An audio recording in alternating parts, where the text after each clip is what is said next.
Good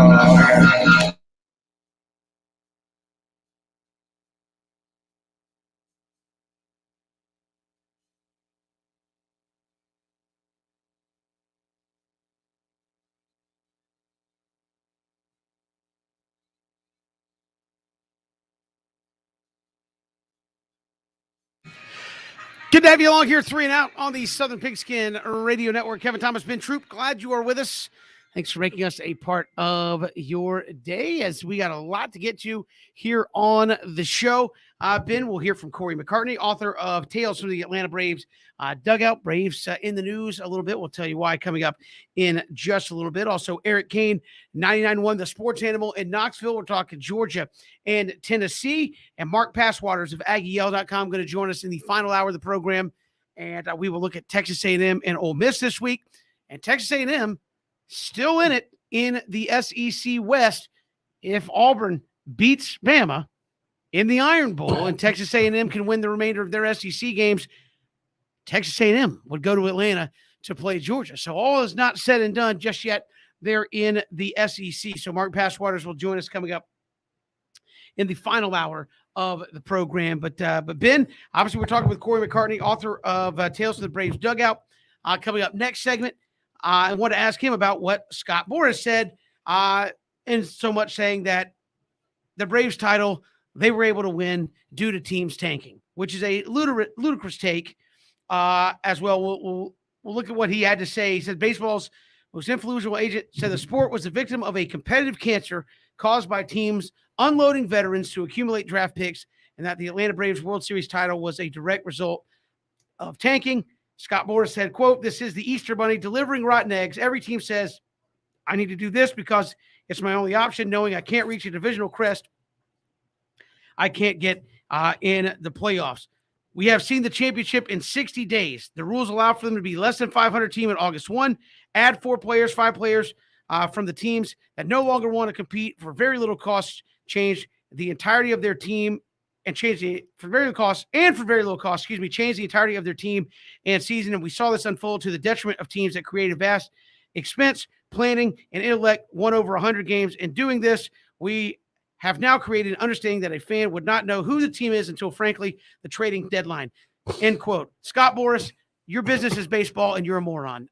Look, I'm just saying, everything he says literally happens in other sports, right? The NBA, hey, we're kind of a middling team. We're going to make a change. We're going to make a trade. Our team looks different. All of a sudden, we play better. What a shocker. And listen, I get it. The Dodgers won. The Dodgers also went out at the trade deadline and added a Cy Young winner, a Hall of Famer, and Trey Turner also too. So let's not act like it was straight tanking. The Braves picked up several players, Ben, whom nobody wanted, right? The MVP of the World Series, Jorge Soler, was hitting 195 when the Braves got him. 195, making a lot of money. Did the Braves take advantage of that? Yes, they were able to do that. Jock Peterson was kind of a bench utility player with the Cubs. Braves went out and got him. Eddie Rosario, the MVP of the League Championship Series, was injured when the Braves got him. He could not play when the Braves got him. So I take exception to the fact that like, oh, the Braves just went out there and made some cheap moves and, look, that's called being smart. That's called doing your homework and paying attention. What happened to the Braves happens to teams every year if they so choose. And the notion that teams are tanking for draft picks, Scott, this isn't the NFL. This is not the NFL. Right. So I'm going to tank in 2021 so I can get a draft pick. I can pick up. That's why you hardly ever see baseball teams trade draft picks. It doesn't matter. I can pick 50 dudes in the draft, and maybe 3 or 4 of them actually work out. So tanking for draft picks is an insane and stupid strategy. What I see is a guy who has played the game, Scott Boras, to the effect of every single one of your clients is getting huge deals, max deals, and all that. So now that teams are trying to go cheaper, it offends you. Why? Because your bottom line is affected as an agent. Teams are not going to, I think the bigger signal is, teams are not going to mortgage the future of their franchise to give somebody $400 million for 10 years. Not going to do it. It's smart not to. And that offends you as the primary agent who goes out and lands those deals. Duh. Don't play us like we're dumb, Scott. That's an asinine thing to say. That's all I got, Ben. I'm going to take a break. I'm going to take a break. Listen, Scott Boras' last name might as well be Kardashian or West. and I think that, Kardashian, the Kardashian was married to, Kim Kardashian was married to, or still is, I think, to Kanye West. No, what bothers me about this is I don't like when people try to throw asterisks on people's winning. I didn't hear Scott Boras saying this last year when the Dodgers won. I didn't hear him saying it when the Astros won. I didn't hear him saying it when the Royals won.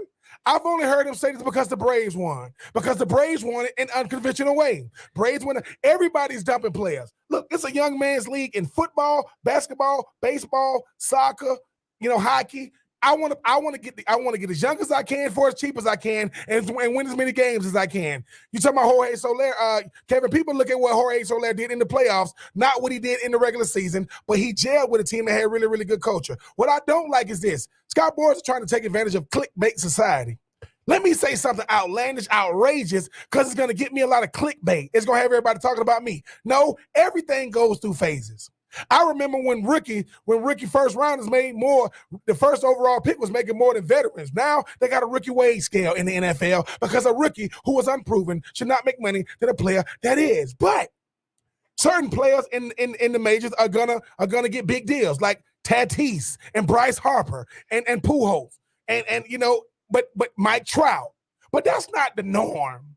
Like people start saying, "Oh man, look at what these guys got." No. Certain guys, the faces of baseball are you're going to get paid not just for what they do on the field, but what they bring to the game. But to say that, man, guys are tanking. Let me tell you something. When the Nationals won, I think at like 80 games in the season, they had the same record as Detroit. They had the same exact record. So to say you got to win a certain amount of games, no. You win enough games to win your division, to make it to the playoffs, and anything can happen. I don't like it when agents are doing interviews. Like, why is an agent doing interviews? You know who does interviews? People who are narcissists. People like Jerry Jones and Drew Rosenhaus. People who say, "Hey man, I want to be famous more than I want to be an agent. I want y'all to know I'm the face of agents when it comes to baseball." But like Kevin said, I'm also a moron. I am because I'm saying things that are clickbait. And to people who don't know sports, this happens. Every team is trying to dump contracts. Be like, "Hey man, the trade deadline." Oh, that's when the GM really goes to the books and say, "How much are we paying for do what?"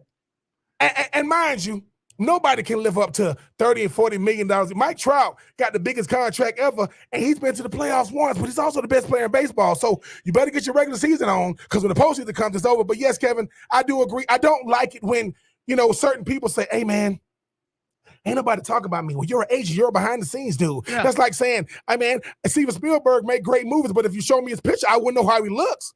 I shouldn't know how he looks because he pays the people on screen because he's behind the screen, behind the camera. So, yeah, I just think, Kevin, this has more to do with the fact we're talking about a person who wants all the attention on them, and I don't like the fact he did it with the Braves. Let me tell you something. So the Brewers tanked, and the Dodgers tanked, and the Astros tanked. Well, no, he's saying he's saying like other teams, but I think that's just ridiculous because there were teams, and I think even if you go back and think to the trade deadline, people are saying, "Wow, there's more teams actually looking to get players and stay in this thing than we normally see." You have teams who say, "Look, we're not that far off. Let's go do it." And again, the name of the game, there's two things at work. Scott Boras, your job is to get as much money as you possibly can for your client. Not faulting you for that, but you want to look at baseball salaries fully guaranteed and why some of the salaries are right. You're directly responsible for that. And I give you a lot of kudos for that. But there are teams who are also looking at it saying, "So I got to give a guy who's 32 a 10-year contract.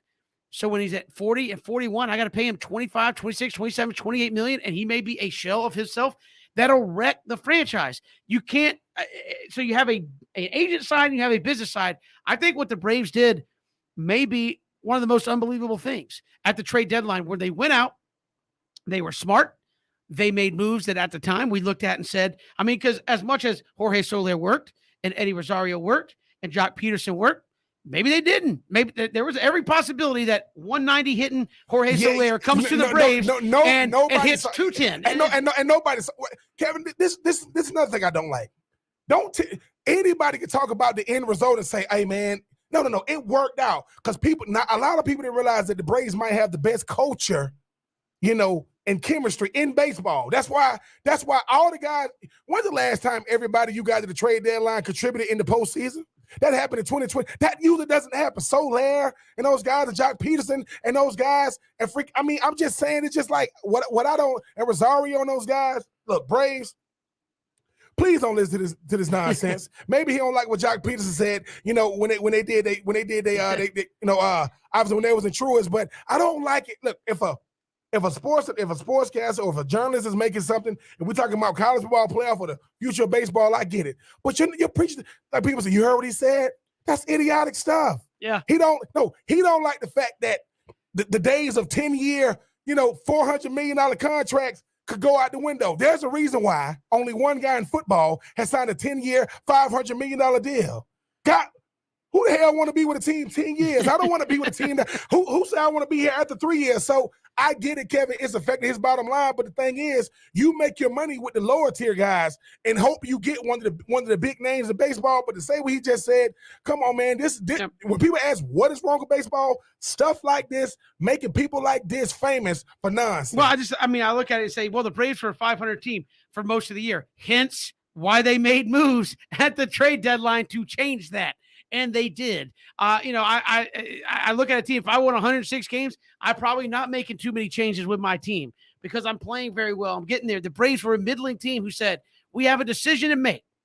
We can try to make some moves and go for it, or we can sit here and continue to wallow in our 500 or less than 500 mediocrity and look ahead to next year. They were able to go out and make some moves, yes, for the cheap, because I think the Braves were in a position, Ben, where they're like, look, we are not great, but can we get better with some modest trades versus just the impulse of, well, we're not going to be better unless we take on a $20 million guy. Why he say that when they said about the Yankees or the Boston? Yeah. So when it comes to the Dodgers, the Yankees, what I'm saying, Boston, why do you say this about the Nationals? No. Why do you say this about the Phillies? Because what I don't get is the Braves did it kind of, Kevin, they kind of like the 2021 version of Moneyball. It worked.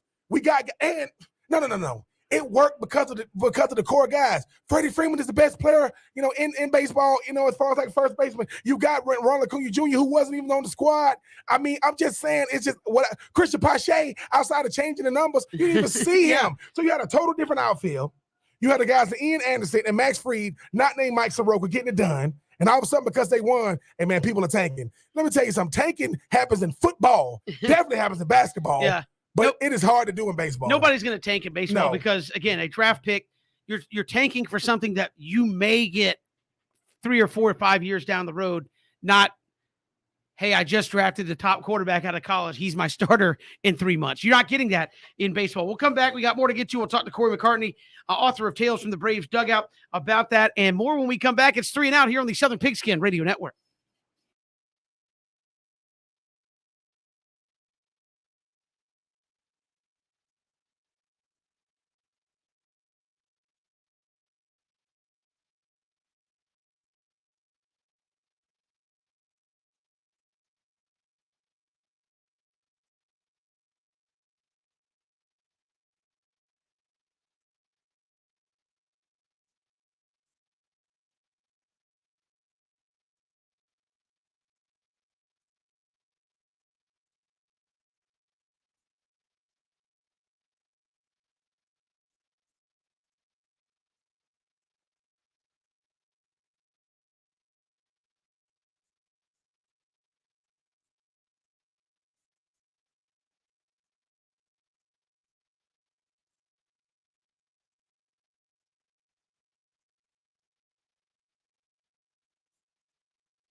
Good to have you here on 3 and Out. Kevin Thomas, Ben Troop here with you.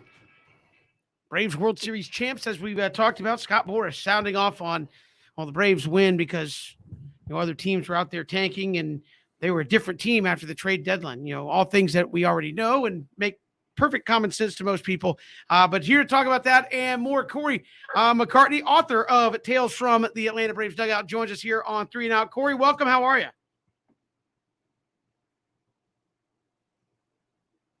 Corey, can you hear us? If you're looking for Mark, I'm here. We are looking for Corey. Oh, we have put him on hold real quick here. We have got the apparently he got the wrong guy on the show. We're looking for Corey McCartney, Tales from the Braves Dugout, and we'll try to keep efforting Corey here momentarily. But Ben, obviously the Braves with the World Series coming up. Scott Boras talking about all kinds of stuff there with hey, tanking and this and that. Look, I'm interested to hear Corey's kind of thoughts on that in regards to why make a big stink of that now. I know people are like, oh, the team that won 88 games in the regular season won. Well, I mean, they did it on the field. Yep. And they improved themselves. And as everybody said, they were a much different team after the trade deadline because they went out and made themselves that way. That they did, and at the end of the day, Kevin, man, I'm not gonna ever make excuses for a team that went out there and handled their business. I'm not one of those type of guys that want to try to be able to make it. They went out there and won. 88 games is enough to win your division, get you in the playoffs, and handle your business. Once you get there, they did, and look, it's not like they had an easy road. The Brewers was no easy road. I mean, the Dodgers, my God, I mean, you talking about having to get over that hump, because that's something that's not being talked about enough. And I'm not comparing the two, but people talking about Michael Jordan. You know what Michael Jordan had to overcome to become Michael Jordan? The Detroit Pistons. And once he got over them, that's when he became who he had to become. The Braves knew, hey, dude, for us to do anything, we got to beat the Dodgers. Are the Braves a better team than the Dodgers? Regular season? No. For 4 games, for best out of, in the 7-game series they were. And Kevin, I'm always going to be beating the drum for teams because I know how hard it is. There are like I said, most players will never even sniff the playoffs, let alone the World Series. And you mean to tell me when they finally do it's because of what didn't happen around them? No, it's what they made happen when they was on the field with the Brewers, with the Dodgers, with the Astros. And anybody that say something different, one, you either mad because you ain't got to climb with the Braves. Yeah, you should have had Freddie Freeman. Because I would love to be representing Freddie Freeman right now. Give him a check and let him write in the number. But no, Kevin, you can speak to this better than me, but how hard it is to just make the playoffs consistently. The Braves have done it and won the division 4 years in a row, and they capped it off with a World Series championship without Ronald Acuna Jr., without Mike Soroka, without Marcelo Zuna. So for me, man, they've overcome too many obstacles for somebody to be trying to throw asterisks on. Yeah, I think you make it sound like some sort of fluke that it happened that way when, again, they did what we want to see in sports, which is continue to improve, overcome what comes in your way and what stands in your way in terms of injuries and things like that, and still go out and compete to win the entire thing. So, there's a lot of that. I think when I read into those comments of, look, I don't understand why you're making a run at the Braves about that. That's literally what you're supposed to do at the trade deadline is see something you don't like with your team, fix it and change it and make yourself better in that run. I believe we have Corey McCartney here on the program. Corey, welcome. How are you? Hey, good. How are you? Good. And Corey, author of Tales from the Atlanta Braves Dugout. I want to ask you before we get into this Braves team about the comments from Scott Boras saying, hey, the Braves won due to tanking and the idea that in all of all sports, baseball's tanking for draft picks is kind of asinine. But what did you kind of make of those comments from Scott Boras? Well, yeah, I mean, I think it's certainly, at first blush, you find them kind of ridiculous. He said that, only 17 teams were trying to win this last season, and there were 17 teams above 500. So, I think it's just easier for him, as somebody who's obviously trying to leverage more teams to be in on the bidding for his clients to make it seem as though teams aren't trying to try to push for some changes. So more teams are trying to spend more money. I think at the end of the day, that's what he's trying to do, is get more money for his clients. And how do you get more teams into the bidding for those in particular players? So, it's just funny, obviously, as a guy who is the agent for Trey Turner and Max Scherzer, who obviously were dealt to the Dodgers at the deadline. It seems to fall very much in line, more so than what the Braves did, getting guys that really, were underperforming in Soler and Rosario, Peterson, and obviously Duvall was having a nice year. But I just think it's convenient. And he, if you've ever been around the circus that is him in one of the winter meetings, I mean, it's always just a lot of, blowhard kind of stuff, and you kind of expect some craziness to come out of his mouth. And he just decided to do that yesterday on MLB Network, talking about the Braves championship. And Corey, I mean, when you think about this Braves team this year, let's face it, they did it in an unconventional way. You talk about Peterson, you talk about Rosario, you talk about Soler, you talk about, guys that got to the trade deadline that really came alive in this postseason. But how much of that had to do with those guys coming to a team that had about as good as the chemistry and camaraderie as you're going to see in sports? Well, I think those guys were a big reason for that camaraderie. I mean, you heard, Jock Peterson talk about how, when they went there was kind of like I don't want to say dead feeling, but there was, a down vibe to the clubhouse. And Stephen Vogt, who is not somebody who a lot of fans are going to remember as part of this championship, but the catcher decided that he has a character that he does called the referee and wanted to know if he could do it. So he asked Snicker and Anthopoulos, and they told him he could. And he went in there and did this kind of funny character that he does, and kind of just helped to set the tone along with Peterson and his pearls and all that. So I think you can easily say that this team doesn't get the World Series, without those guys coming in and helping to set that tone, because I think they just were all in a tough mindset after losing Acuna and wondering how they were going to move forward after that. But, certainly as unlikely as a champion as you can get. I mean, at the deadline, they had a 2% chance of winning the World Series per Fangraphs. And now here we are talking about them as world champs. Certainly. And again, you go into the off season, and I know the first thing on all the fans' minds here, Corey, is, well, what about Freddie Freeman? I mean, really, from everything we've heard, and we've heard both sides say publicly, it's just about coming to that number. Both parties want to be in business with each other. It's just about coming to that number. How quickly do you think this potentially gets done? And how much of this might just also be the front office looking and saying, okay, here's what we can do, but also, hey, we got a new CBA coming. How does the rest of our roster need to get constructed if, say, the DH sticks around permanently?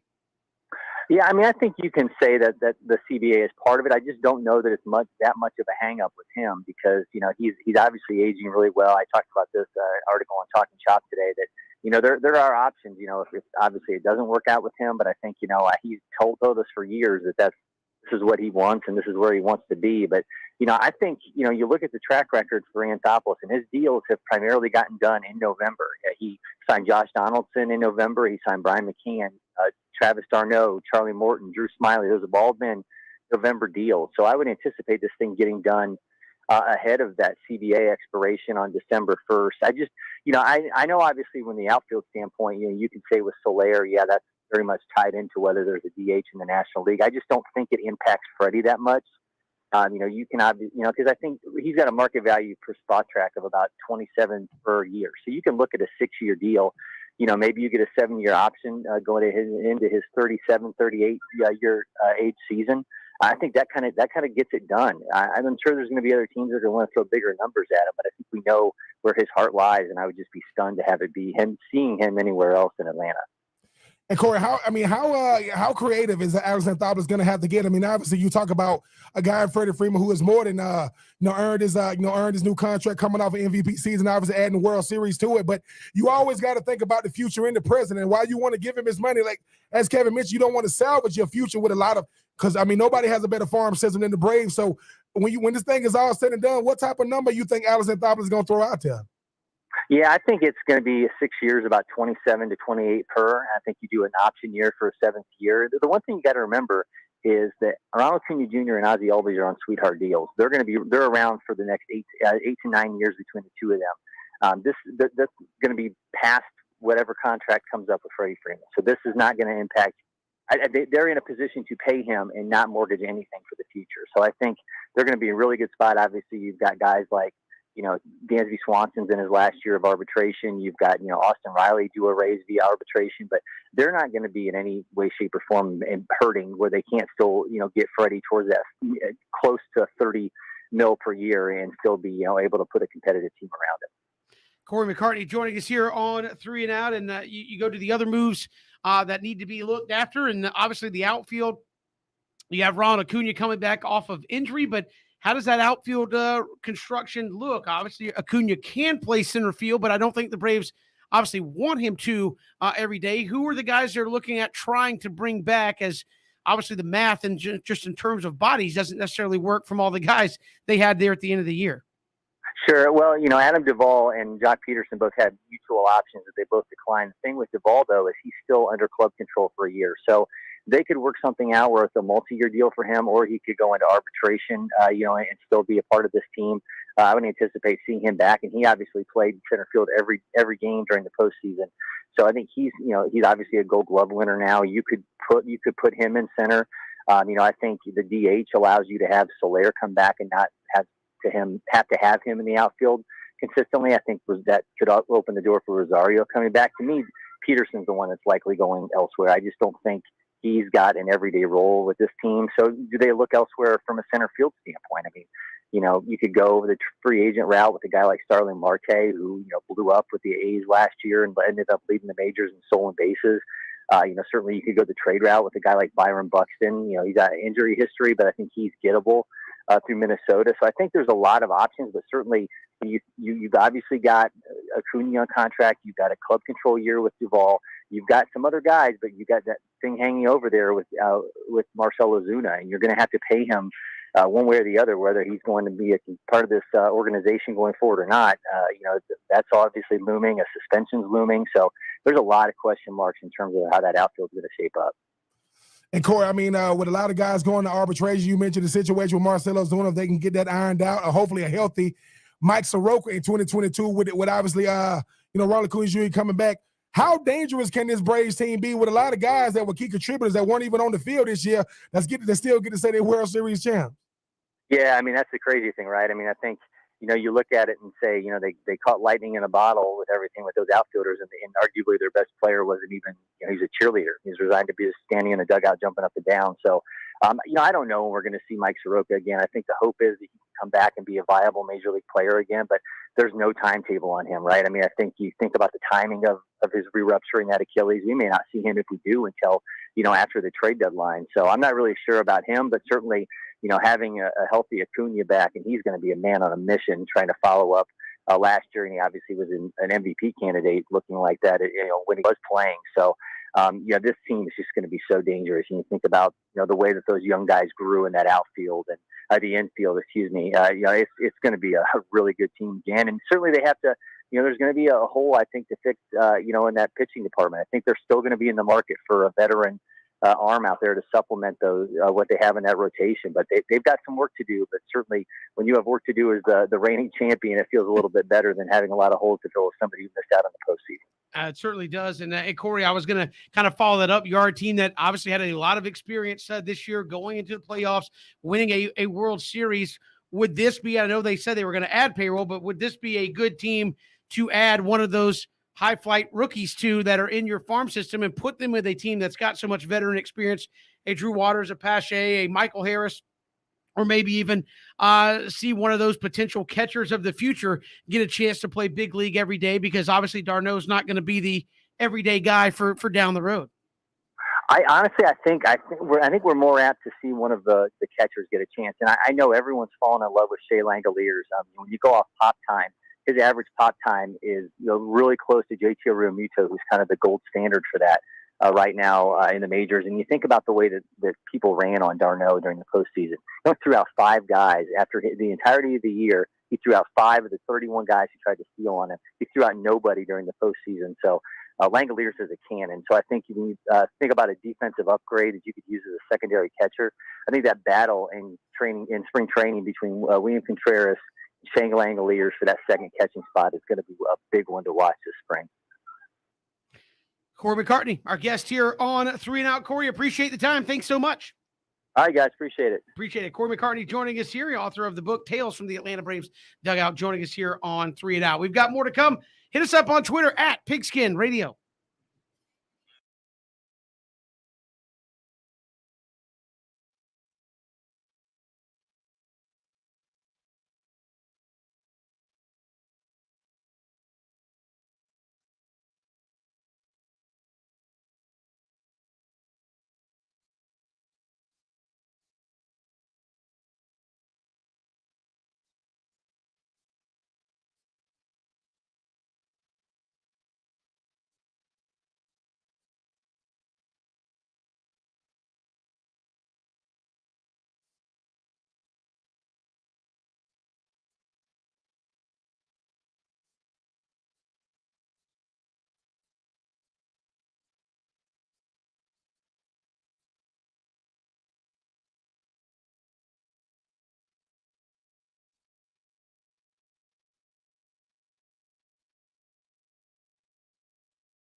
feel like for this next segment, I have to go to Ben to bring back the sound every time we talk about this next guy. Go ahead, Ben. Cam. Oh, Cam. No, listen. Hey, if you've been living under a rock, if you've been listening to people like, I don't know, Scott Boras, stop listening to him. There are times, Kevin, that people just get to do the right thing. And I'm talking about in pro sports, right? It's when, the Green Bay Packers, they make up with Brett Favre, right? It's when LeBron James, the comeback to Cleveland, and he's still not cool with the owner of the Cavs, by the way. He did it for the city of Cleveland, not the Cleveland Cavs.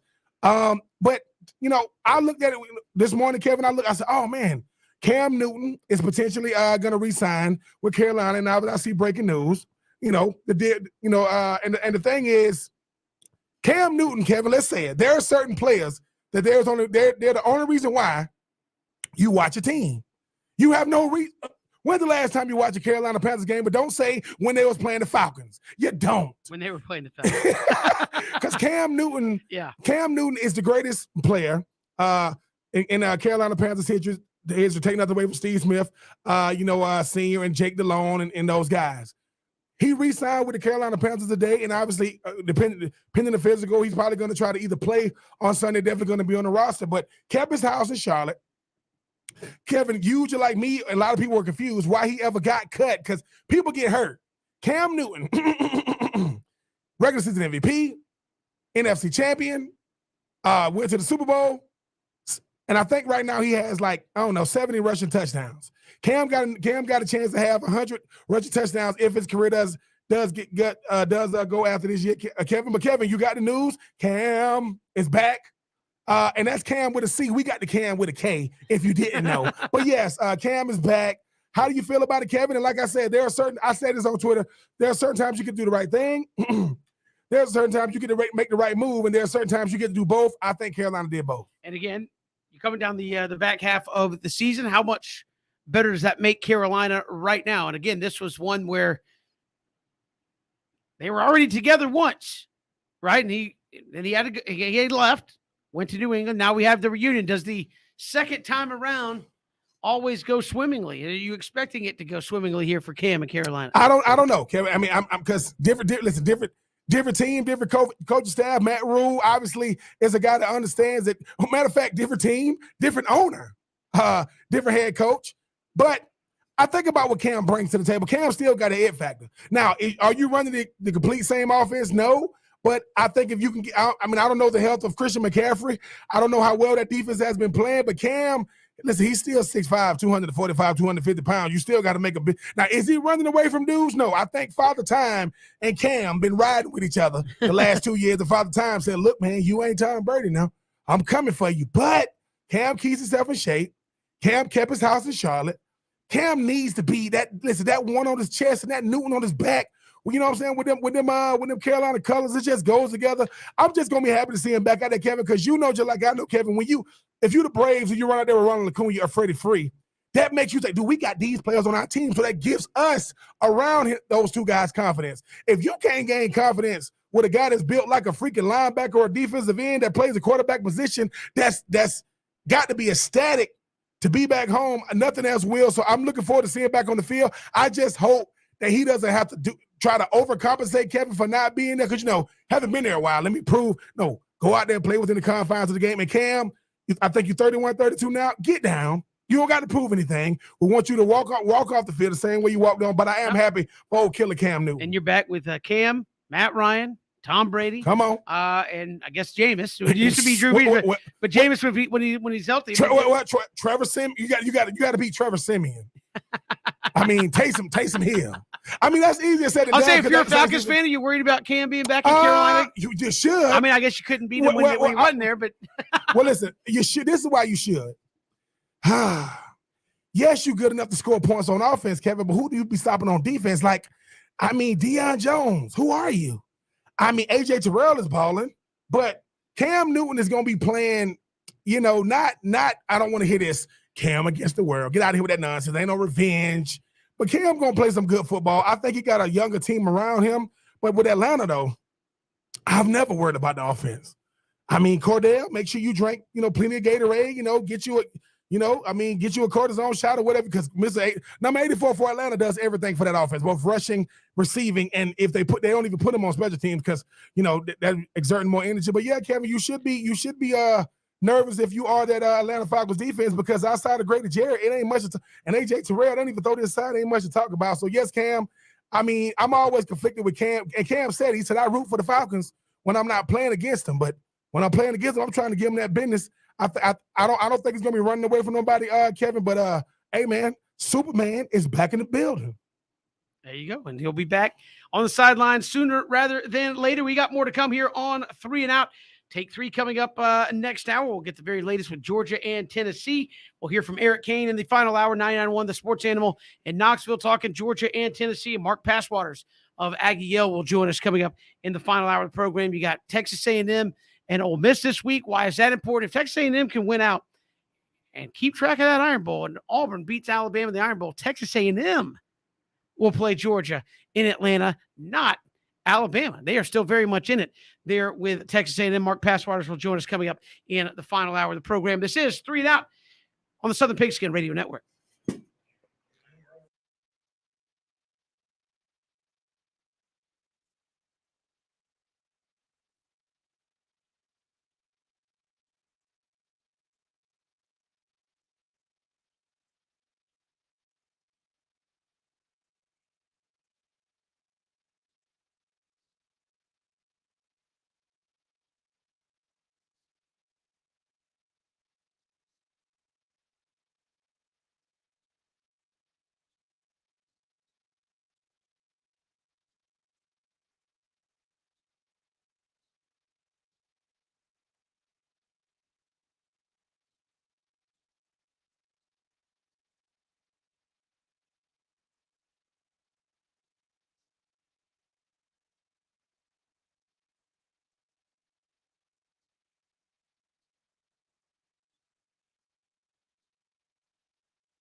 Good to have you here on 3 and Out.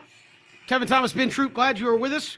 We get to take 3 coming up next hour. Also, Georgia getting ready for Tennessee this weekend. Some breaking news there out of Athens regarding a couple of their players, including a potential season-ending injury with one of their players. We'll get to that coming up in just a little bit. Eric Kane in the final hour, as well as Mark Passwaters will join us here on the program. But Ben, today, Veterans Day. Want to, again, say thank you to all the veterans and the men and women who have served in our armed forces. I think everybody that's on this show has had somebody they know or love that has been a part of the armed forces. My dad was in the Air Force. Your brother, a Marine.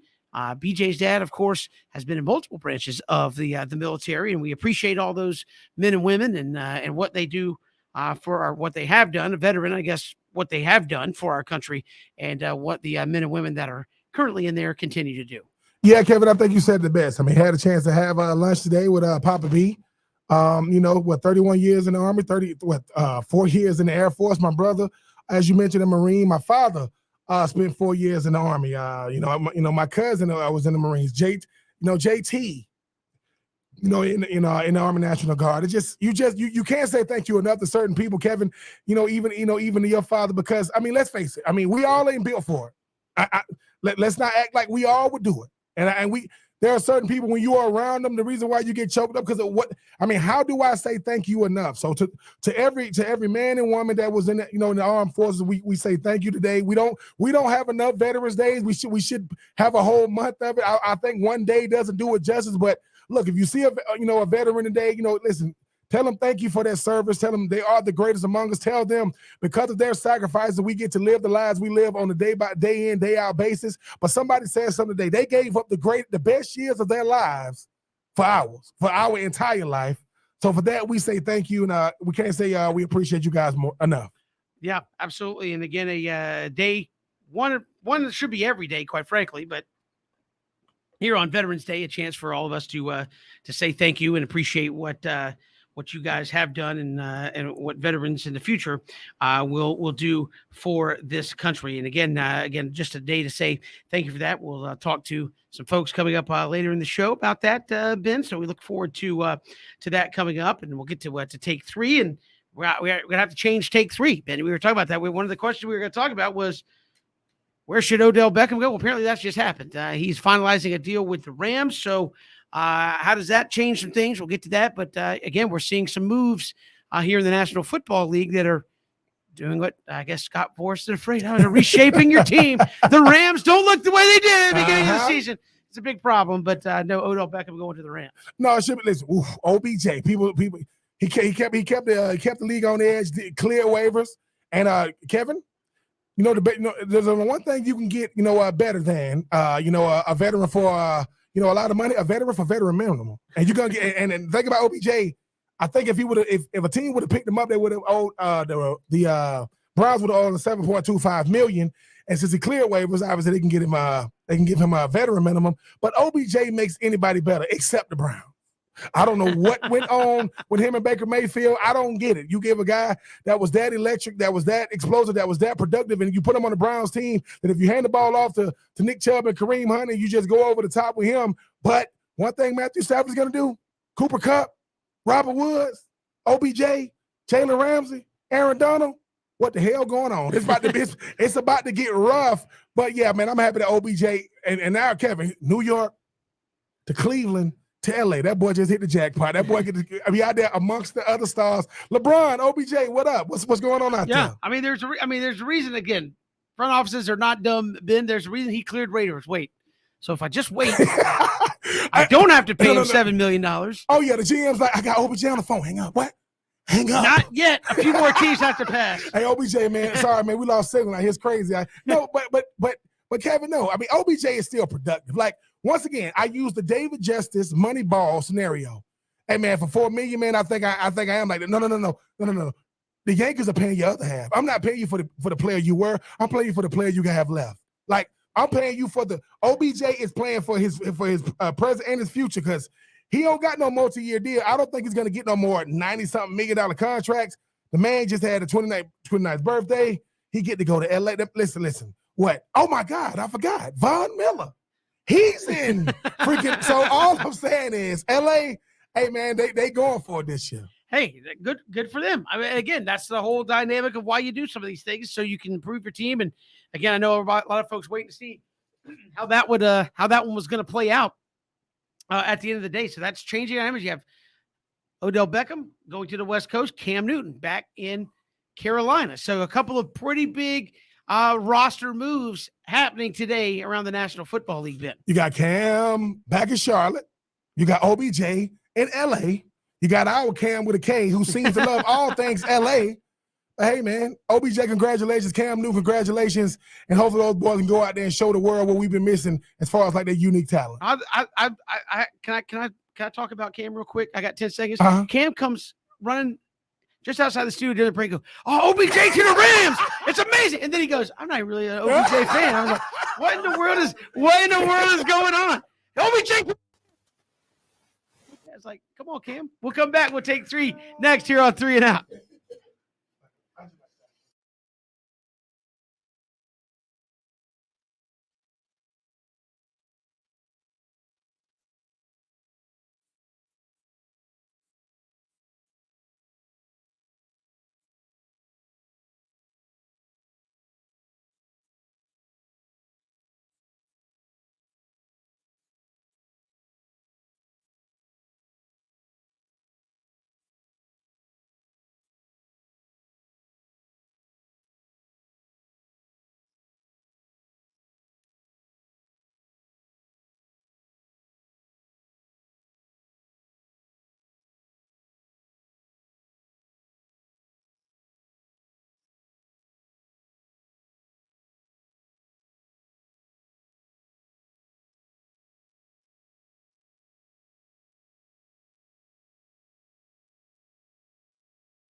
Great to be here with you on 3 and Out. We'll look at Georgia. Some breaking news around their football team coming up here this hour as they get ready for Tennessee. Also, if you missed it yesterday, we heard from Clay Helton. We'll hear from him here on the show, Georgia Southern head football coach, and we'll hear from him in just a little bit. But, Ben, let's take 3, shall we, here on 3 and Out. All right, take 1. We were going to ask who Odell should pick. Well, he picked the Rams, which ironically was not one of the choices we were going to give you in take 3. So now that Odell has gone to the Rams, how much has their playoff or their Super Bowl stock soared? Oh, it definitely soared. I mean, Sean McVay is an incredible play caller. I give Sean McVay a lot of credit for changing up the way and with the style of offense he's playing with a guy like Matthew Stafford. But Cooper Kupp, I think right now is leading the NFL in catches and yards. Robert Woods is definitely a great complimentary number 2. Sony Michel is out there. And I think when you bring in a guy like Robert Woods, is an incredible player. But I think when you bring in a guy like Odell Beckham, I think what you bring to the table, Kevin, is a guy that can definitely beat you over the top. A guy that's definitely good, a very, very good intermediate route runner. But I think he's just getting the ball in his hands. Odell Beckham Jr. has understood that, look, man, my play on the field should speak for me. Now, what I do on Twitter, even if that's Odell Beckham Sr., putting out stuff. Look, man, I'm not here to make waves. I'm here to make plays. So so I think when you think about Odell, I think it's a great move, and I like the way he did it. Odell just played the system, giving us all these options. Like, I'm going to LA. What? Because like I just said, I mean, the best player in football, Aaron Donald, the best cornerback in football, Jalen Ramsey, one of the premier pass rushers, even if he passes prime, Von Miller. You talk about that offense. So I think for me, it's gonna be OBJ going out there making plays. And so yes, Kevin, that was the best possible move for him because he went from a team that's good, not great, into a team that got a chance to be great with him. Great job by the LA Rams front office, and great move by OBJ. Yeah, I think a good move for him. Again, you knew he was going to go to a contender. I think if you go to some of these teams, like if you go to the Saints, obviously you're hoping that Cam Newton comes back. You're still in the division with Tom Brady and now Cam Newton. That would be tough. I don't know if are the Patriots a contender. I think we knew he wanted to go to a contender. The Rams certainly are that with all the playmakers they've amassed in the last handful of weeks. Moving along, take 2. Who's more likely to win this weekend? The Falcons over the Cowboys or the Jaguars over the Colts? Woo. Now, man, I did say I want my Falcons to do their best. Teddy Bridgewater, Teddy Two Gloves impersonation. Go out there and beat the Dallas Cowboys because you beat them you're doing more than just beating the Cowboys. You're doing it for America. You want to beat America's team, but Kevin, for me, I love what I saw from the Jags last week. I think they grew up a lot last week. I think when you can stop an offense like Josh Allen, like Diggs and those guys, it says a lot. Plus, Carson Wentz plays for the Colts, people. If you haven't known, Carson Wentz is known for doing things like this. You're on your 4-yard line coming out. You try to run a tight end screen. You're right-handed. They snuff it out. Instead of throwing the ball in the ground, you put the ball in your left hand. You throw it anyway. It gets batted in the air for a touchdown. That is Carson Wentz. Then Carson Wentz goes to overtime. They find a way to go down and make it go to overtime. Carson Wentz stares down his receiver and he throws it a pick, and they go down and kick the field goal because Carson Wentz can't get over being Carson Wentz. So for me, while I want them A-Town down Falcons to do it to them Dallas Cowboys because I love the Dallas Cowboy fans' misery, I'm gonna say them Jaguars because I think they grew up a lot last week. Josh Allen had the game of his life against Josh Allen of the Buffalo Bills. So giving them Jags with a big win against them Colts. You're gonna love this analysis, Ben. I'm gonna say it's the Falcons over the Cowboys simply because it might actually be in the NFL bylaws. The Jags cannot win 2 games in a row. So I'm going to go Falcons over the Cowboys just for that reason. They can't win 2 games in a row. No, I think the Jags do have a chance. I've talked about that when they got Trevor and all that. I said, look, you're not exactly in a division that scares anybody. I mean, the Texans are not very good. You don't know what's going to happen with Deshaun Watson there. The Colts really, after now that Phillip Rivers retired, they're an okay team. I don't think anything special. And then you got, obviously, the Tennessee Titans, which you take Derrick Henry off that team. Are you scared of the Tennessee Titans? I mean, they're a good team. I'm not trying to disrespect them, but the Tennessee Titans defense is really, really good.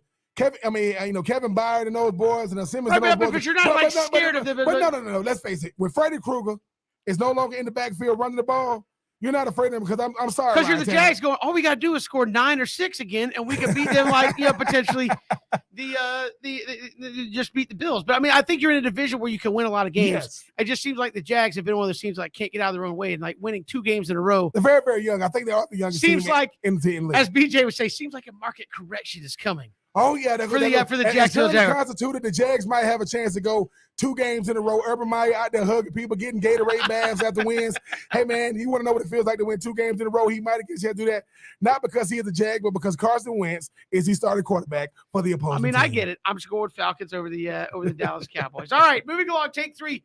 Should we be worried about the 4-8 Atlanta Hawks, who only have more wins than the Magic and the Detroit Pistons in the entire East? Yes, and it's what you're saying. The East has gotten a lot better. The thing about Trae Young and these boys, you want to know, can they? They obviously superseded expectations last year, shocked a lot of people last year. Going to the Eastern Conference Finals against Giannis and company. But you got to prove that you're a team that could take the next step. You're looking around the East, and the East has gotten a lot better. I mean, the Knicks are playing better. I mean, the Heat are playing better. Chicago and those guys are playing better. So for me, Kevin, yes, you don't want to be in any type of category with the Magic. I'm gonna say that you don't want the Magic don't care about basketball anymore. Okay, Eric Gordon got about it. They don't care about basketball anymore. So yes, 4-8 is a long season, but. I just think Nate McMillan got to find a way to get those boys back to playing some scrappy defense, or at least give the illusion that they want to play some defense. Yes, we know you can score, but if you can't stop the opposing team, it doesn't matter. So for me, Kevin, yes, it is concerning, even though it is a very, very young season, because they're going to have to start gelling here sooner rather than later, or we're going to be staring at the old Hawks and not the Hawks that we've gotten accustomed to here as of late. Yeah, I don't think you're too paid. I mean, you're only 12 games in, but you're about to be to that 20-game mark, and I think that's when teams start to say, okay, what kind of team are we after 20 games? And the Hawks haven't necessarily shot the ball particularly well in a lot of games. And I think that's something they did tremendously well in a lot of games a season ago. So, I think the Hawks surprised me. And it's one of those things too, Ben, in sports, you know this. Hawks surprised some people last year with the way they finished. Nate McMillan came in, they were a different team.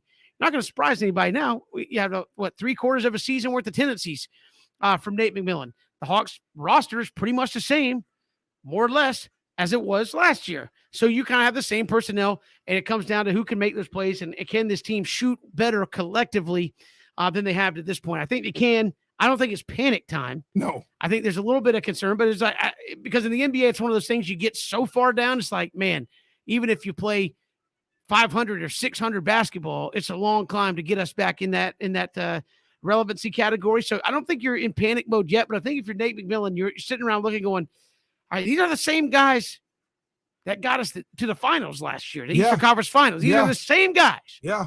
Same guys that got us there, and now we're off to a 4-8 start. What do we need to do to, maybe change the rotation up, look at different minutes for some guys? And the Atlanta Hawks, and this has been said about them this year, they are a deeper team this year. So now where you're basically looking at, for most parts of last year when Nate McMillan came in, you're like, I got 7, maybe 8 guys. I feel good rotating around. Now you've got 10 or 11 guys, maybe even a 12, but probably 10 or 11 guys that deserve minutes to get out there on the floor. And how do you give them those minutes and keep your best squad out there most of the time? I think that's what Nate's maybe struggling with a little bit too, is team hadn't shot particularly well, and you have more guys, more of a play time, more of a minutes rotation than you had to deal with last year. The thing about the Hawks that I always said, even going back to last year, is how good are they in different situations? When you can play situational basketball during the game, can you play that up-tempo game? Yes. Can you play a slowed down game? Yes. But the thing about it is Trae Young is a volume shooter. So can you have guys that get back to fundamentals, boxing out, getting rebounds, creating extra possessions? Because that's what the Hawks going to have to do what no other team has to. They're going to have to do that dirty work. Collins and those guys, look, while I know you can jump out the gym, Hurdle, I know you can shoot that thing, Cam Reddish, but can you guys play D? When I say play D in basketball, I am not talking about Gary Payton. I'm not talking about Bruce Bourne. No, I'm saying, look, can you find a way to get a stop? Because the thing about the Hawks is they be in games, and then you look up, they lose by 7, they lose by 10 because they run out of gas. Obviously, the free throws is obviously, going to have to improve. But for me, Kevin, if they can get better with situations, they got a shot because the East, everybody thought when LeBron left the East was going to go down. Well, you better look up again, man. The East is coming. And dare I say, them boys from Milwaukee, there's a guy by the name of Giannis that have developed a 15-footer. The boy is shooting now. Dwight Howard. This is what happens when you want to be the MVP. You learn how to shoot that thing and play with your back to the basket because you don't take away from your game when you add to your game. Just a little food for thought. There you go. So not worried about the Hawks just yet. And they've got a game back. They're doing a West Coast swing right now. I believe Utah tomorrow night for the Atlanta Hawks. That's Take 3.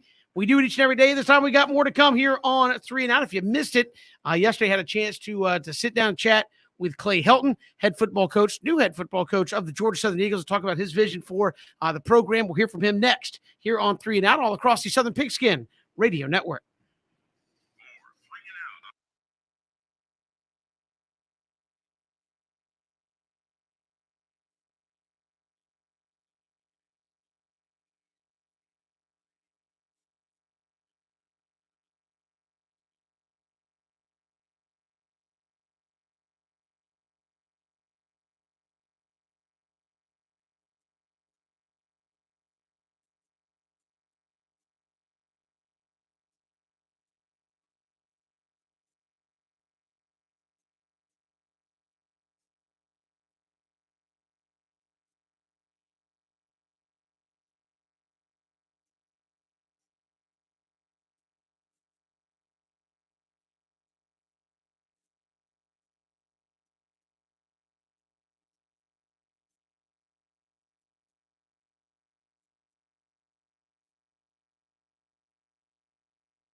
of the Georgia Southern Eagles, Coach Clay Helton, who joins us here on 3 and Out. Coach, welcome. How are you?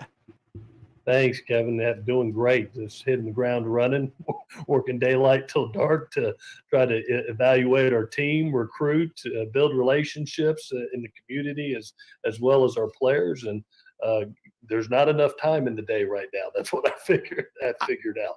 Hey, we understand that, and you look at coming into Georgia Southern. You mentioned the tradition and the history of that.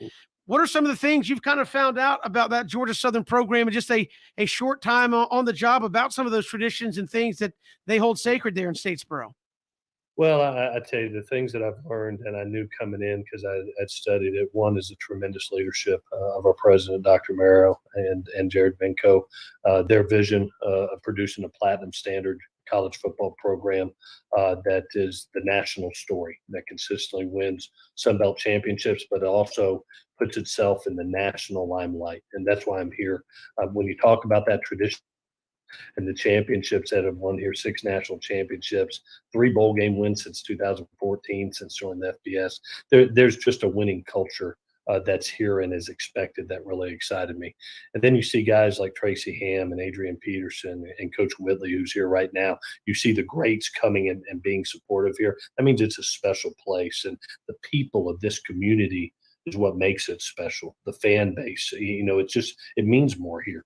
Whether it's the alumni or whether it's folks that have grown up in the area in Southern Georgia, it's a special place that they absolutely love. And then, finally, I got to commend Jared, just his proactiveness and how he attacked this hire and gave us the opportunity to really dive in, to evaluate our team, to jumpstart recruiting, to be able to produce the best product for us next year.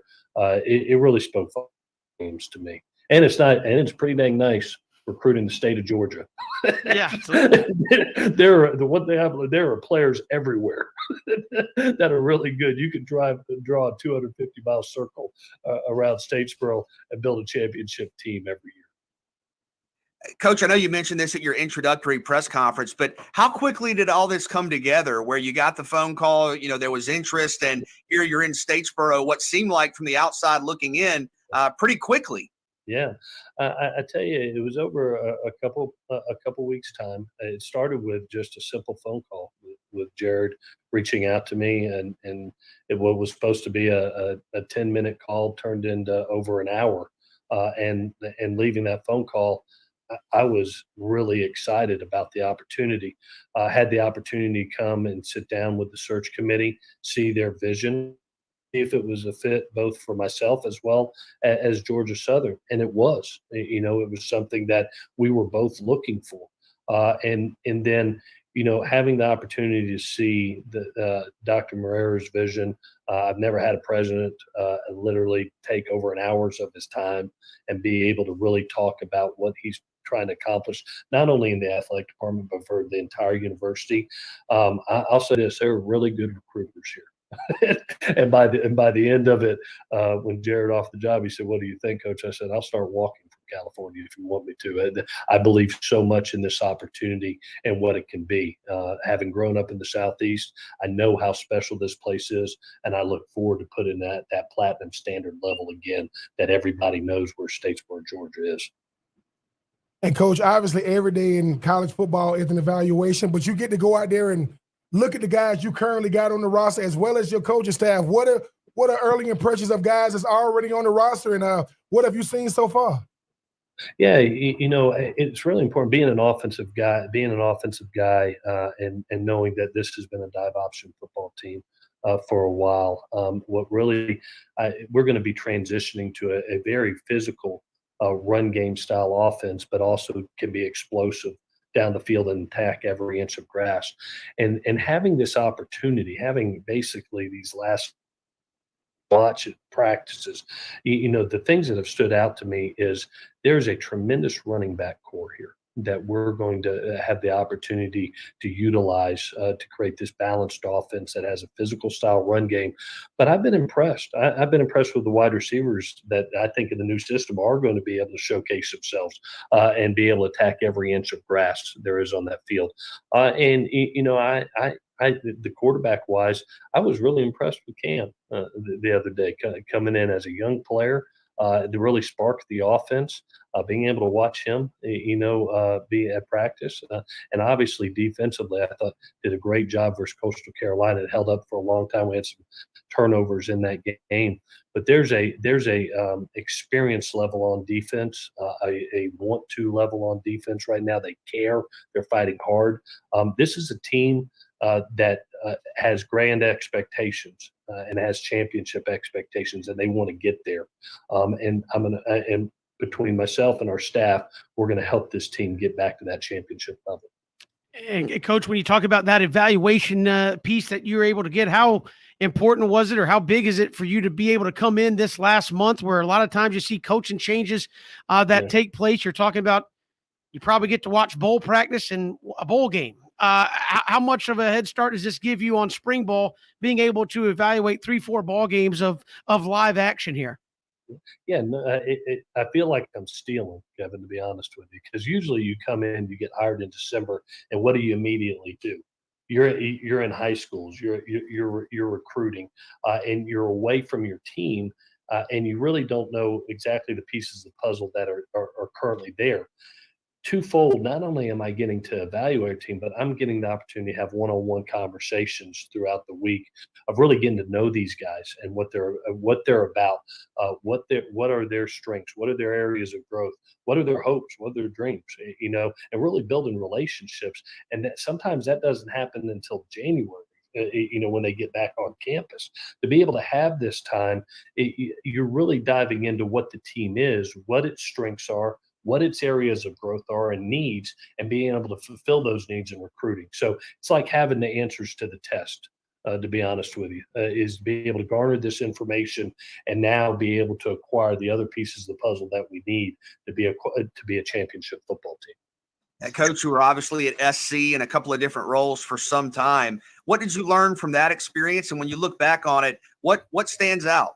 Yeah, the experience that I had at SC was the most special of my life because it taught me, one, how to recruit at the highest level, to be able to produce top 10 classes and understand the importance that I'm a lot better coach when Juju Smith-Schuster and Adoree Jackson and Sam Darnold are around me. So the importance of it, it's a player's game, and surround yourself with great quality players and people. The second thing was the expectation level of college football, especially in today's time. There's championship expectations, and you have to welcome them as a head coach. When you walk into the Georgia Southern job, people come here because they expect to win championships, and it's demanded within the community. It's demanded in the fan base. It was demanded there at SC, and living those standards each and every day on a consistent basis, where you're trying to win the day, every 24 hours to be the best in the world. It holds you to the highest standard possible as a college football coach. Those qualities I'm going to bring to Georgia Southern. And now being able to do it back in the Southeast where I grew up is a special thing for me. I'll be honest with you. It was an emotional thing for me to be able to get family and friends again, as well as family members. To be able to do it right here is special for me and my family. So perfect fit. Can't wait to get started. Already have, but really excited to be able to put my hands on this team and get going. Now, Coach, I know you from Gainesville. I went to the University of Florida like your father. I'm from Swainsboro, Georgia, about 30 miles to the west. They got some real good football down there. I'm not doing no recruiting pitches or anything, but you talk about getting to do this back in the South. Like, I know that, you're a guy being from the South, and now you get to coach in the South. Just talk about that a little bit more, because you said, look, man, I mean, when you're in the West Coast, everything you know and love is over here, even though you coaching out there. It's got to feel good knowing that the people you grew up loving and knowing, they get to come see you play, and you back down here where football is religion down here.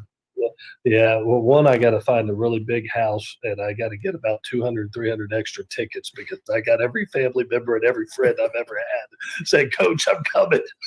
So one, it's great to be back here with family and friends. But two, one of the, like I said earlier, one of the big reasons I took this job was really the recruiting base, and being able to understand that everything you need is right here in the state of Georgia.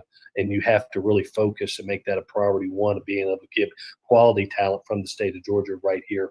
But when you look at the surrounding states, whether it's South Carolina, Alabama, Florida, the recruiting base is the best of the best. It's elite. And so that was a huge intrigue for me, is to be not only at a really quality place, but be where the recruiting base is just the best of the best in the world. And so, yes, I will take him from your hometown, as many as you want to send to me. Clay Helton joining us here on 3 and Out, Georgia Southern head football coach. You mentioned that recruiting, and how much has the recruiting game changed in just the last couple of years, where the transfer portal has become a big deal? You've got early signing period now coming up in a little bit more than a month. I mean, how does that change how you approach recruiting, knowing you got to sign folks a little earlier? You need high school players, and there's an ability to go out and get guys from the South who are in that transfer portal to really supplement and change your roster quickly. Yeah, and that's the importance of being here now, is to be able to see what the needs are, and that's what the portal has done. Being in Los Angeles, I got to know Les Snead and be able to see the general manager for the Los Angeles Rams. And if you remember, he acquired that free agent market to build a Super Bowl team. Went out and got a Dominican Sue, Marcus Peters, and Talib in 1 year, and that transferred from a playoff team to a Super Bowl team. And in college, that's what it's kind of become. I mean, you're going to have attrition each and every year, whether it's attrition with guys going to the NFL early, it could be attrition from injury. It could be attrition from a young man trying to find another environment or another opportunity. And when that happens and that attrition happens, it depends on who is that guy currently on your team, and is he ready for the college game? If it's a very young person that's still in the developmental phase, you may need a buffer to be able to put in a guy that has experience at the college level and be able to put the best product out there. At the end of the day, every head coach across the country, our job is to put the best product out there to win, and the transfer portal has not only been advantageous for young men maybe to find a bigger role for themselves, but it's also helped universities to be able to garner young men of need that we need to put the best product on the field for the following season. Coach, finally, the Sun Belt Conference, a league that's being talked about around the country, teams having success now, expansion. What are your expectations for competing in this league? Yeah, another reason I came to and was so excited about this job was the job that Commissioner Gill is doing right now. While other conferences are breaking apart, we are acquiring teams and becoming stronger, and that was a huge interest for me, because as you're recruiting, you want a powerful conference. I don't think anybody in the country wants to come in and play some belt teams. The quality of players that are in this league, as well as the quality of coaches, when you look around the league now, is at the highest level. So the expectations for us is to be a consistent conference champion. That should be a given, and that's what we're going to build to. But we have grander expectations than that. Like I said, we want to be the platinum standard on the college football scene on a national scale. And to do that, you've got to bring in the right players that can help you come win not only championships, but compete against the highest level of football at the Power 5 level. Clay Helton, Georgia Southern head football coach, our guest here on 3 and Out. Coach, really appreciate the time. Thanks so much. Thank you, guys. Appreciate you having me. Appreciate it. Clay Helton joining us here on 3 and Out is already underway there in Statesboro. We'll come back with more 3 and Out all across the Southern Pigskin Radio Network.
Good to be here with you on this Thursday. Kevin Thomas, he has been Troop. Some breaking news there out of Georgia, according to a report from Dogs HQ.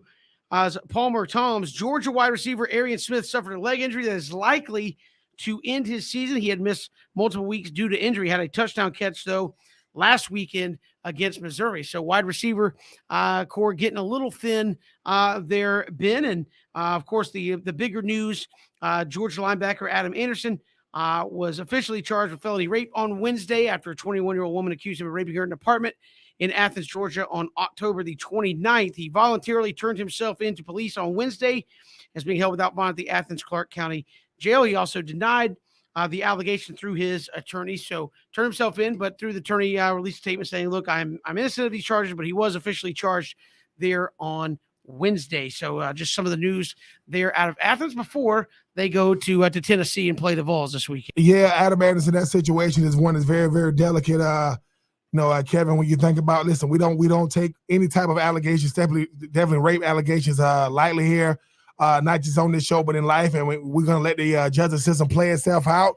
We don't want to be quick to judgment. We also don't want to victimize the victim in this situation, as far as, so we're going to let that play itself out, and whatever the investigation brings up over the fines, we're going to have to live with the result. If he is indeed guilty of that, man, obviously he should get the harshest penalty. And if he is not, let us, the same people that was quick to judge him when the word allegation has to mean something. Yeah. I do not know how the situation is going to end up, but allegations means yet to be proven.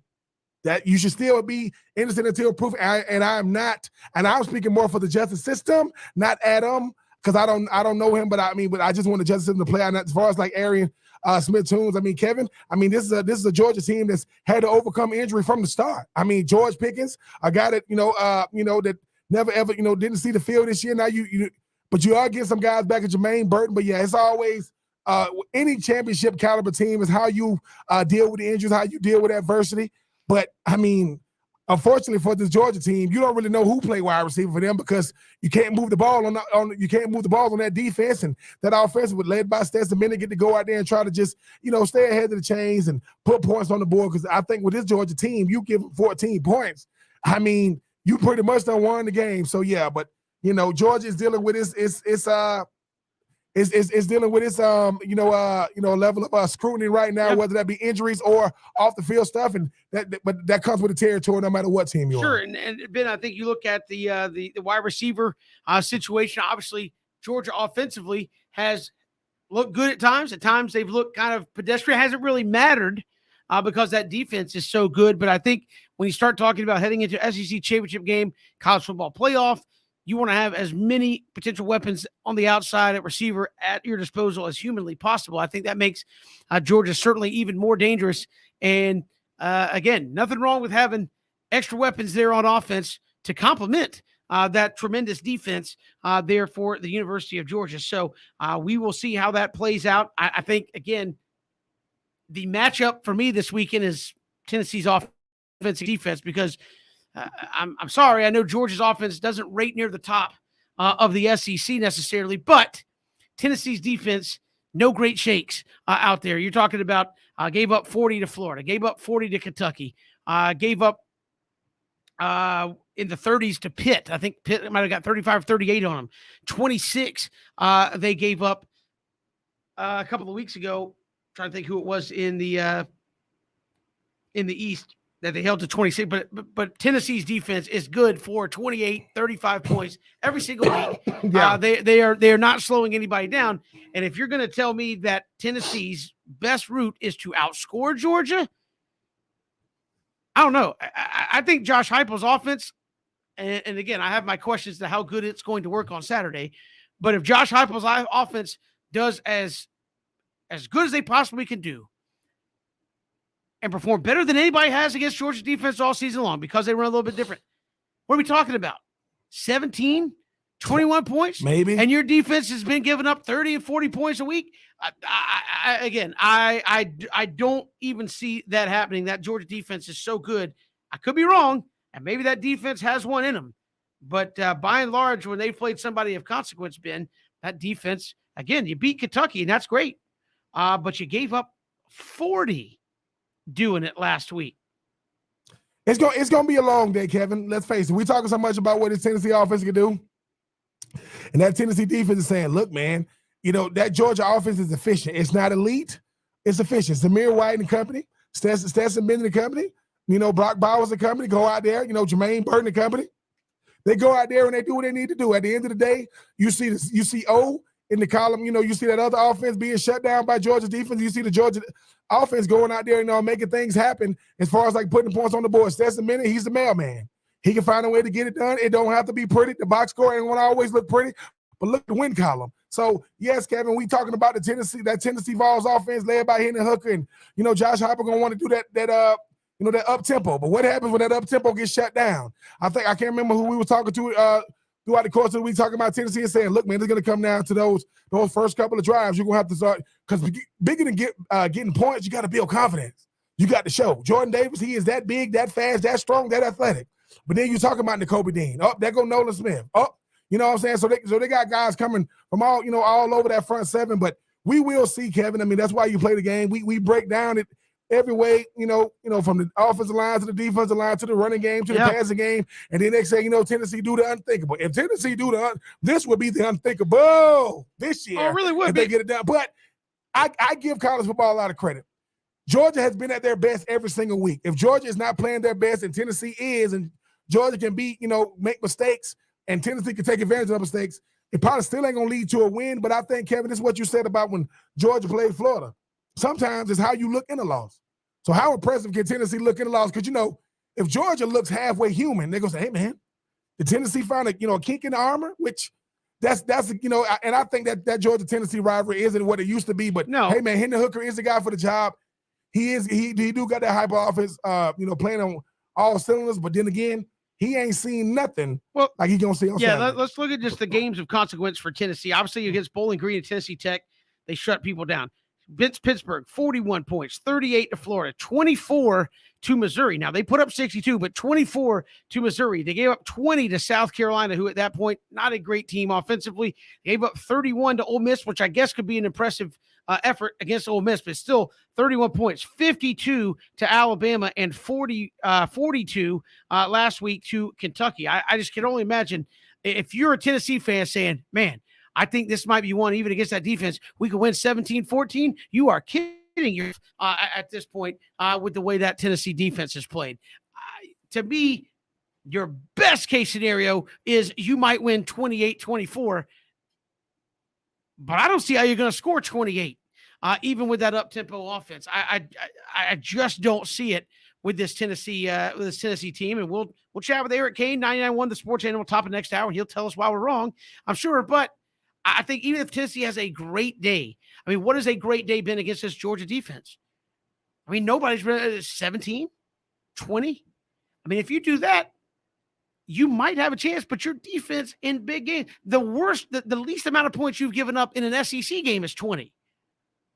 And I think Georgia's offense is better than South Carolina's, if you're asking me. So, I mean, I think you have to expect you're going to give up close to 30 in this game. So, at the very least. So, I think Tennessee that's going to be the interest of how much can that offense do against Georgia's defense? Because defensively, unless they do something they have not done pretty much all season long, I think Georgia's going to put points up. Yeah, and Kevin, to think about Georgia, if they're doing it efficient, they're not blowing people out. They don't look like the Georgia offenses of the past, right? Just saying, oh man, it was over.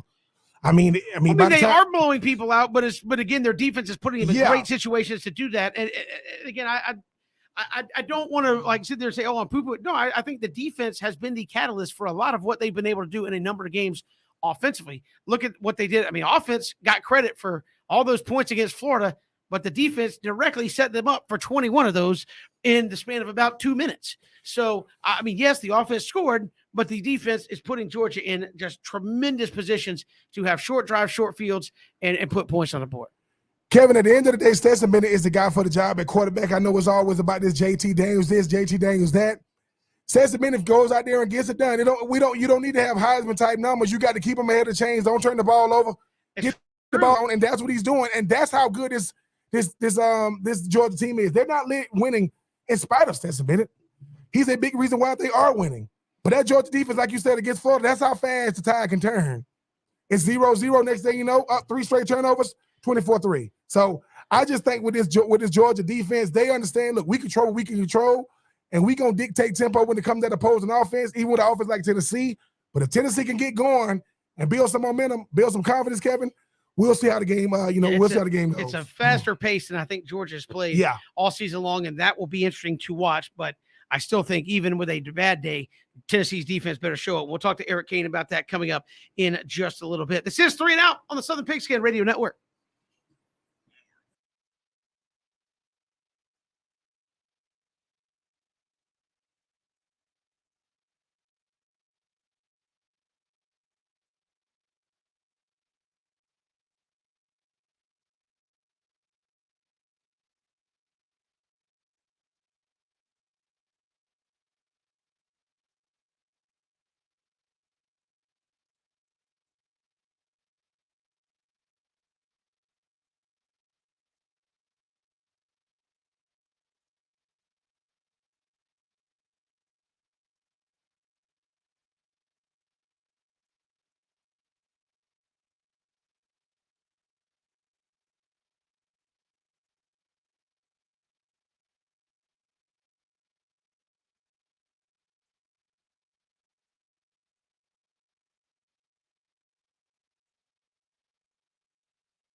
Welcome back to Three and Out. I am Ben Troop. He is Kevin Thomas. He is Cam Ursher with a K, not a C.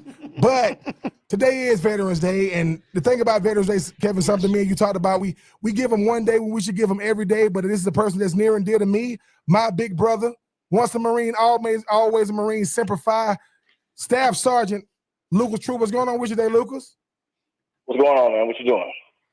Now, Lucas, I mean, I try not to say what Veterans Day is for you because obviously I don't know how many tours of duty you did, but I do remember going into my senior year in Florida. People was asking me, "Hey Ben, how what are you looking forward to do this season?" And I simply told them, "Listen, man, I get to play football, at the University of Florida. My brother finna get off of playing him and his fellow soldiers, and they're gonna be shooting at people that shooting back at them. So I ain't really worried about it, man. I just want my brother to come back home safe and sound. But what does Veterans Day mean to you?" It means a lot, man, but you got to get it right, bro. You got to get it right. You said soldiers, that's for the Army. I'm a troop times two, Marines or troops, and that's what we are. I'm that times two. But it means a lot, man, because you get to look back on what you did. You get to look back on what you did for this country. You get to look back on, like, now I just opened my garage, and I can see kids out here playing because of stuff that I did to help people do this, called freedom. That's what I was over there fighting for, so everybody can have freedom of speech, freedom to do whatever they want, when they want, how they want. Just don't get in no trouble doing nothing crazy. But that's what I did. I love what I was doing. I do miss it every now and then, but I'm a little older now, so I can't do everything I used to do. I miss it. You can still beat your younger brother in football and hoops all day, right? That you still can do. Well, yeah, I mean, Benny can beat me in a few things because he's taller and bigger than me. But one thing I have always been able to beat my brother in, he's taller and bigger than me, but I'm way stronger than him, so I can get him in that. But when it comes to some more stuff, he'll tell you we play basketball. Luke can only do the same dunks. I'm like, well, I'm not ready at 6'5". I'm almost 6'1". You should be able to do different things than me. You're a lot taller and longer. But for the most part, it does mean a lot. I've been getting it all day today from some people who I clean forgot about that I've served with, calling me and saying, what's going on, Staff Sergeant Troop, Happy Veterans Day. And I call my daddy and a few family members to let them know thank you for their service too. But when you can see what you did, and my brother said earlier how many tours I did 8, 2002 to 2013. 4 for a year, 2 for 10 months, 2 for 8 months. I was literally never home. But you just can remember everything, the people that lost their lives and people that are still here. And luckily for me, I'm still here. I'm still one of the ones that, can look back and say I came home on every occasion. But, just sit back and think about all the things for Veterans Day. I'm glad I did what I did in the United States Marine Corps. I'm glad I get all the accomplishments that I made, and just sit back and look like as the sun set, that just means like I remember going in whatever country, Afghanistan, Iraq, Africa, Spain, wherever I was at, sometimes when the sun set, that means it's going to be the last day for a lot of people. And when the sun rises, all the people that could have been coming back are not coming back. But luckily, me, I was always one of the ones that came back. So it really do mean a lot because I'm still here. And Lucas, I mean, a lot of times too, I mean, you got your immediate family, you got us, but I just think that what do you say to the guys who the men and women you serve with that became your family? Well, you met a few of them. I have a lot of people that I'm real cool with still. I call them my other brothers because a lot of my friends that was in the Marine Corps with me, they act like my little brother. They act like Benjamin LaShawn Troop. And he done met a few of them. And I'm like, the reason why I'm so cool with you because you funny like my brother. I don't know what you're going to say, but he can make anybody in a situation better when he can tease from ear to ear because he got a huge smile. But I got pretty much everybody who I'm still like brothers with from the Marine Corps from 20 plus years ago. Like I said, my brother done met a few of them. I told him, the reason why me and you so cool because you are like my little brother. My little brother is a clown. He can make anybody laugh. So, when you have family away from family, it's always a good thing, especially when you stayed away from the house the way I did. Absolutely. Hey, Lucas, we were up against it. We really appreciate you coming on and sharing a few moments. Thank you for your service. We appreciate it. Okay. All right, Kevin. Y'all have a good one. All right, Ben.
Good to have you back here. 3 and Out, final hour of the show. We'll hear from Mark Passwaters, AggieYell.com. Texas A&M has got Ole Miss, very important there in the West. Texas A&M still has a chance. With Auburn beating Alabama, they could go to Atlanta, but they have to win out and get a little help there. Big game coming up for the Georgia Bulldogs in Tennessee against the Vols this weekend. And joining us here from 99.1, the Sports Animal in Knoxville, Eric Kane joins us here on 3 and Out. Eric, welcome. How are you? Yeah, I'm doing well. Glad to be here. Hey, appreciate you coming on. From our standpoint, as we ask you, what's the strategy for Tennessee this weekend? What's the best way for them to try to knock off number one? Yeah, you got to rely on those explosive plays, right? I think it's going to be difficult for Tennessee to try to run the football on this Georgia defense. It's a defense that is elite in the front seven. It starts inside out, big Jordan Davis in the middle. Defense only giving up 81 yards on the ground per game, and so I think it's Tennessee do something it does well, and that's attack the perimeters of the passing game. Javonte Payton out there scored on play one with a screen at Kentucky. Velus Jones has done a good job of getting open in space, and I think Tennessee really just needs to try to get the ball on the perimeter, get into the second and third layers of the defense for Georgia, and try to create some explosive plays in that manner. Tennessee's done a great job with explosive plays this season. You're going to need a couple if you want to hang with Georgia on Saturday. And Eric, I mean, the emergence of a guy like Hendon Hooker and what he means to this Coach Heupel offense that wants to definitely run a lot of plays. How much of those first couple of drives are going to be pivotal, not necessarily to come away with points, but to show that, listen, we can move the ball on these guys and try not to get any 3 and out. Yeah, I think it's huge. And again, Tennessee's one of the best first quarter scoring offenses in the country. And I think it's because of this fast-paced offense and the pace that it goes. Tennessee, of course, it's the fastest team in the country in terms of it runs more plays per minute than any other team in the country. And I think there's an adjustment period there in the first and second quarter of football games. And I think that's why Tennessee's had so much first quarter success offensively. And so, Georgia's not just in the defense. I think Georgia will be quick to correct itself and will be quick to adjust to that. But Tennessee, the first couple of drives, you're right. I mean, this football game is going to be very, very critical to try to take advantage of that because, again, I think yards and points are obviously going to be hard to come by. So I think those drives are very critical in this football game. You look at getting off to a good start, but when you go fast, and we've seen Josh Heupel at Central Florida and at Tennessee. How important is it, especially against Georgia, to not go 3 and out and look at a drive that maybe only takes 30 seconds? Yeah, that's the that's the downside of this offense. It's fun when it's clicking. It's fun when you're out there scoring a whole lot of points. But if you do go 3 and out, I mean, you're looking at maybe a minute drive, and that's not helping anybody out. That's not helping your defense out. That Tennessee's defense is the last 3 games has played 101, 92, and 99 plays defensively. That's just way too many plays, and it's not helping it out. And so that's why you try to establish some sort of a run game. And Josh Heupel spoke on that earlier this week about the importance of trying to be balanced, of trying to establish that run game. And Tennessee's had fair share of injuries in the backfield with Jabari Small, Ion Evans, Jalen Wright, one of Lenise Whitehead. All those guys have been banged up so far this year. But 3 and outs are very bad in this offense. 3 and outs are bad in any offense, don't get me wrong. But 3 and outs in this offense, not good simply because of the nature of the beast. It's your defense is right back out there. And Eric, I mean, obviously Tennessee is the latest to try to see if they can solve this problem known as the front seven of this Georgia defense. But if Tennessee can find a way to get a momentum, and just say that Tennessee is playing the first 3 quarters the same way they played Alabama, which is still the barometer in college football. Tennessee can find a way to stay in the first 3 quarters and make a game of it. And this is a big if Tennessee can pull off a thriller and beat Georgia bigger than what it would mean for college football, what will it mean to the brand of Tennessee Vols football? Oh man, I mean, if that were to happen, I mean, it'd mean everything, right? I mean, we're talking here in town about how Josh Heupel got his first win over a ranked opponent in Kentucky, and how that was just a big deal. And yes, that is Kentucky that's been historically a punching bag for Tennessee, right? It would just continue to go on, and it just. I mean, there are positive thoughts here about Josh Heupel right now. Everybody's impressed with what Josh Heupel has done in year one, the pace that he's at, the way the offense has improved, the way they're getting so much out of the defense, way more than anyone ever thought they'd get out of the defense. and just kind of the trajectory that you're on right now. People and fans are pleased about that. But if you were to go out and beat Georgia, I mean, that would be only the third win over a top-ranked team all time in Tennessee history, and over a defense that I truly believe is elite. I believe this is the best defense Hendon Hooker will ever see in college. I think this is the best defense, maybe any of these guys will ever see throughout their college careers. I mean, it would be monumental for this Tennessee football program that has endured so much heartache the last decade plus, and of course the last year and everything that happened with Jeremy Pruitt and so on and so forth. It'd be huge for Tennessee, and it would be fun for college football considering the shakeup it would create in the standings. Certainly, Eric Kane, 99.1, the Sports Animal, joining us here on 3 and Out. Flip it to the other side for Tennessee and that defense. You mentioned they're getting more than they could have expected, but this is a team, I think the least amount of points they've given up in SEC play is 20. Obviously, you're going against a team that hasn't given up 14 all year long. What's the task here for this Tennessee defense? What's a number they have to hit to even give you a chance there on Saturday? I mean, you gotta get off the field on third downs, right? I mean, you really got to get off the field on third downs. This is a Georgia offense that it's solid. I mean, you're scoring 38 points per game. I mean, it's no slouch. It's an offense that has a lot of good offensive linemen, big burly offensive linemen. Now 4 running backs that can get it and go. Some wide receivers that are talented. A freshman tight end that's incredible. It's not elite like on the other side of football with that Georgia defense, but when you're positioned in good field position and you take advantage of what's given to you, I mean, you don't have to be elite, you just have to be good. So that's kind of what this Georgia offense is, in my opinion. And this defense, I think the last 2 games is kind of the defense that we expected all year long. Just no depth on the field, can't get off the field on third downs, allowing quarterbacks to run all, or allowing opposing running backs and quarterbacks to run all over them. Tennessee has really struggled with quarterbacks running on them the last couple of games, and just trying to get off the field on third downs. It's been abysmal here lately. Tennessee missed 17 tackles against Kentucky. I just think it's this defense getting tired, and it's the lack of depth, and it's really, really showing. So Tennessee's got to be plus a couple in the turnover margin.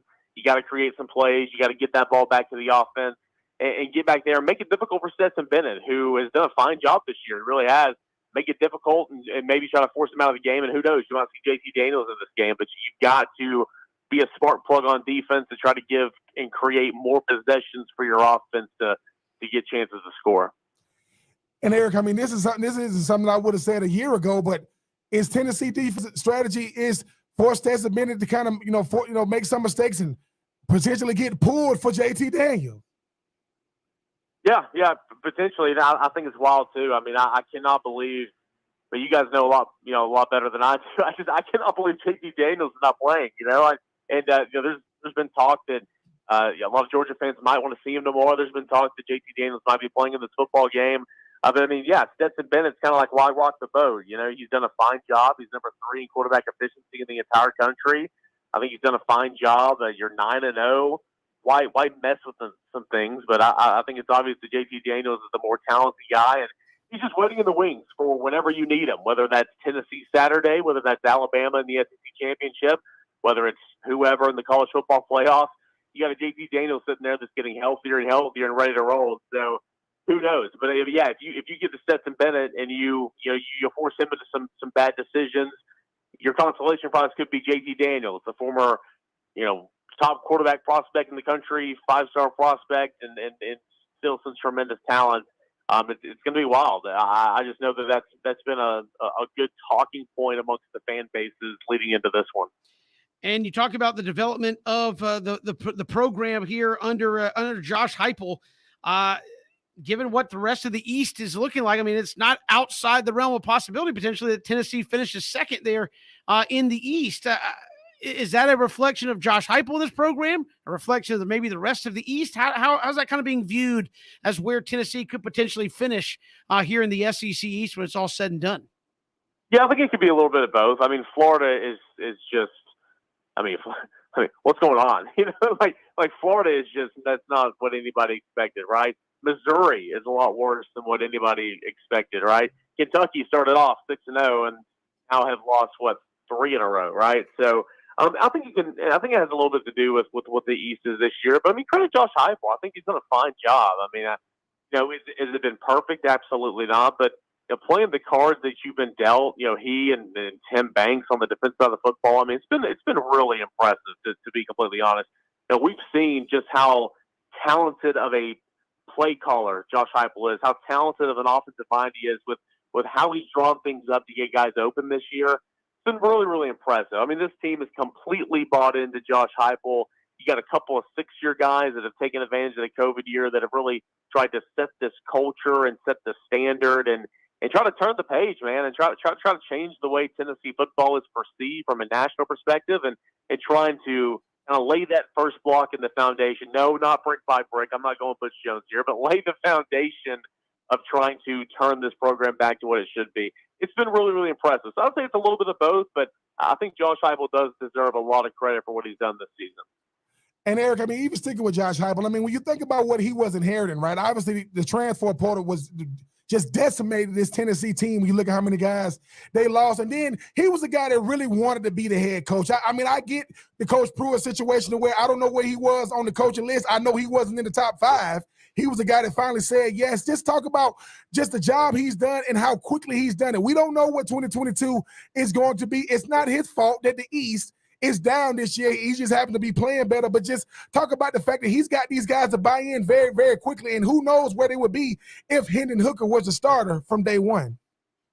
Yeah, I mean, who knows where they'd be if Hendon Hooker wasn't on this football team, right? I mean, that's one of the last things Jeremy Pruitt did while he was the head coach here. He brought in Hendon Hooker via the transfer portal to run his offense, to run Jim Chaney's offense. And then obviously, those guys were fired, or Pruitt was fired, and that staff left. And Hooker was sitting here as a very talented, capable extra quarterback, right? I mean, he competed in spring. Josh Heupel again saw the quarterbacks that he had through 15 practices, said, hey, I need to add another one in the mix. Went out and got Joe Milton, the guy that they tried to bring down to UCF back out of high school, and Milton won the job out of camp, started the first couple of games of the year, wasn't working out. And you throw in a guy that's 15 Power 5 starts under his belt, and he's just taken off. And so you're right. I think if Hendon Hooker started the season off, who knows where they could be? Could they have won the Pitt game? I believe they probably could have. I mean, they were in it the entire time whenever he entered the football game, and ultimately till that end when they lost by a touchdown. They struggled offensively from the get-go and trying to complete the down-the-field passing. Maybe if Hooker was in there from the very beginning, it wouldn't have lasted that long. But overall, he's been incredible for this offense. He's been great with Josh Heupel, the way they've worked together. And as far as Josh Heupel's concerned, you're right. He wanted to be here. Tennessee was just getting rated by the transfer portal. It was a national punching bag in terms of what's going on with Jeremy Pruitt and the sanctions and all that that's looming. He came to Tennessee not knowing if we may have lost Eric there momentarily on the program. Eric, can you hear us? I can. Sorry about that. There we go. You were there, then you disappeared. It was a magic trick. We have you back. Yeah, sorry about that. But nonetheless, it's Josh Heupel. He wanted to be here, and not many coaches in America would sign up for what potentially could have been here in Knoxville with what could have came with the NCAA sanctions. And that's still TBD for a big part, but Heupel wanted to be here, and he's starting to turn things around. And Georgia going to Knoxville this weekend. Eric Kane, 991, the sports animal in Knoxville. Our guest, Eric, appreciate the time. Thanks so much. Hey, thanks as always, guys. Appreciate it. Appreciate it. Eric Kane joining us here on 3 and Out as Tennessee and Georgia. We talked about what's kind of the strategy there for Tennessee. Going to have to play up tempo on offense. Can't have the 3 and outs. And then defense, then I feel like strategy is just hold on for dear life. Because again, you talked about the improvement on the defense, but at the same time said, hey, the last 2 games is more like what we expected from the Tennessee defense. Well, now's the wrong time to be getting what you expected from the Tennessee defense. You're going to have an A+ effort, or again, I don't think it's going to be close. And I agree, Kevin. If this Tennessee defense can play, like, everybody has a game in them, right? Like we've all seen teams that say, look, I don't know where that came from. Well, you're going to need Tennessee defense to kind of force that Georgia offense to do things they don't want to do. Force there's a minute to throw in the lane, the very, very tight throwing lanes. Force them to be one-dimensional. You don't let this running game kind of stay okay hasn't been great for Georgia this year.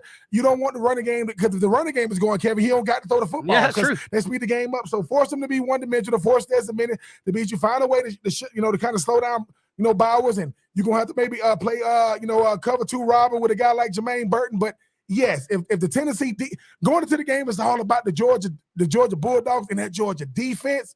If coming out of the game, we saying, dude, did you see that Tennessee defense?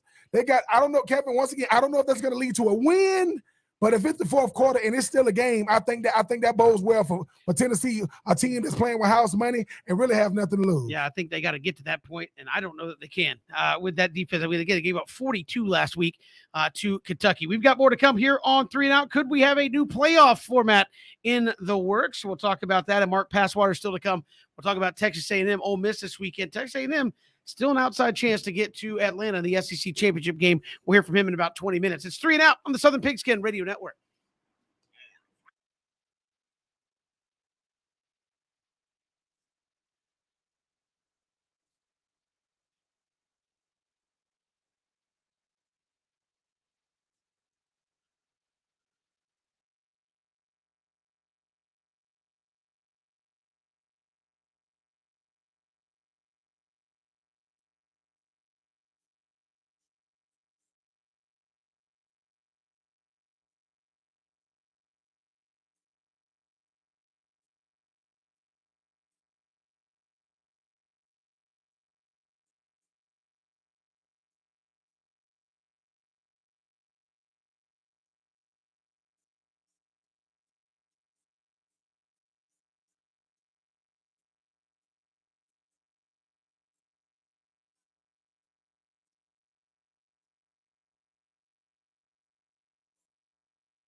We'll hear from Mark Passwater's Aggie Yell coming up in just a little bit. We'll look at Texas A&M, Ole Miss this week. Big game in the West.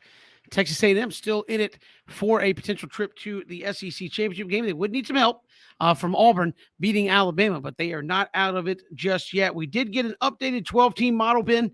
Ross Dellinger saying at the meeting last week, a group of conference commissioners introduced a new alternate 12-team postseason model that guarantees a berth to each Power 5 champion. So if you win your conference, you're in. Sources told Sports Illustrated the model is almost identical to the one a subcommittee introduced over the summer, aside from one change. Here's the change. The alternate model grants automatic bids to the Power 5 champions plus the highest ranked Group of 5 champion. The subcommittee's proposal gives automatic access to the 6 highest ranked conference champions. Each format completes the field with 6 at-large selections based on the rankings. And one athletic director with knowledge said it's either 12 or we're going to stay with 4. So it seems like the 12-team model is going to be the way to go.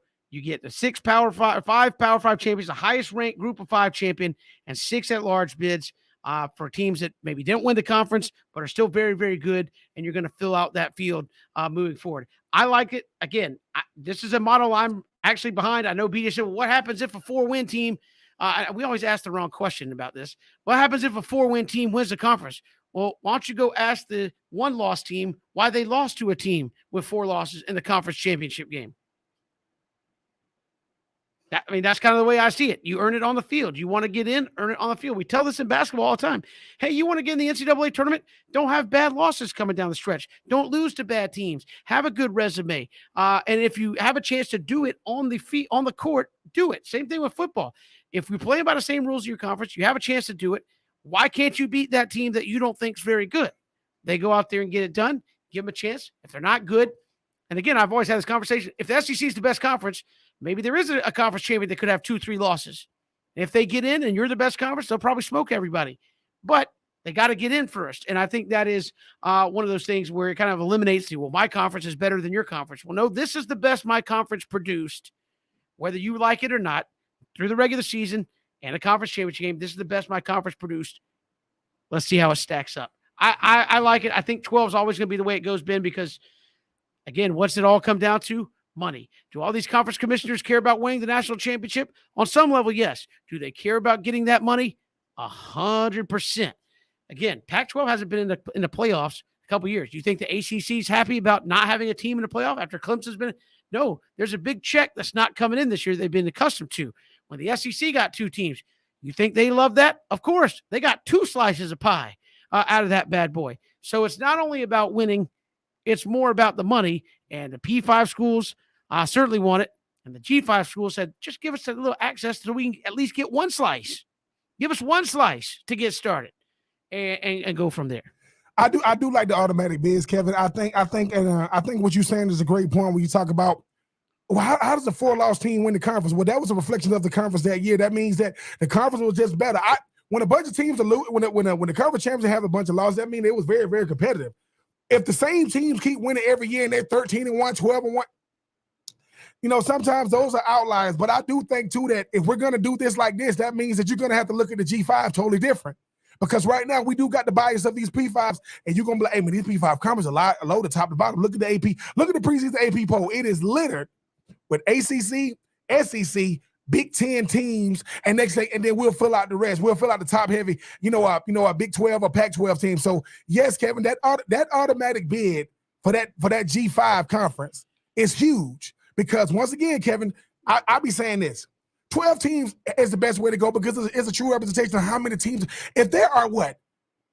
You got P5, you got G5. How many schools is that? How many players are that? And you telling me only 4 get in now? That's not a true depiction of how many players and teams are in these conferences. Well, I mean, I think here's the key point where you talk about conference champions and getting that automatic bid that I think when you talk about right now, everybody's saying, oh, it's going to end up being Georgia, Oklahoma, but okay. And maybe it is. But right now, with 3 weeks to go or 4 weeks to go, in the college football, actually 3 weeks to go, I guess. With 3 weeks to go in the college football season, how many teams, and this is in what people consider the best team, best conference, how many teams have a chance to go to the SEC championship game? 3. We know Georgia's in. Yep. Alabama, Texas A&M. How many teams in the ACC right now have a chance to get to the championship game in Charlotte? 5? Yeah. 6? I mean, Yeah. and I'm saying that, and you're saying, well, maybe that's interest. If my team still has a chance 3 weeks out, I'm still paying attention. Hey, if we win with it, we can still go to Charlotte. How many teams in the Big Ten still have a chance to get to Indianapolis, the Big Ten championship? 5? Yeah. 6? It's not just locked in. It's like, hey, so now you've taken it from interest from, well, we may have 3 losses. If we win, they won't let us in the championship, to, hey, we have 1 or 2 losses. If we can get there, we would still have a chance. I Yes. think that increases interest in teams that think, whether they do it or not, but believe they have a chance. It gives you more of a reason to pay, not sit here in mid-November going, when's that phone call from the Liberty Bowl coming? So we can go ahead and just get that locked up. No. Still have a chance to go to the ACC championship, Big Ten.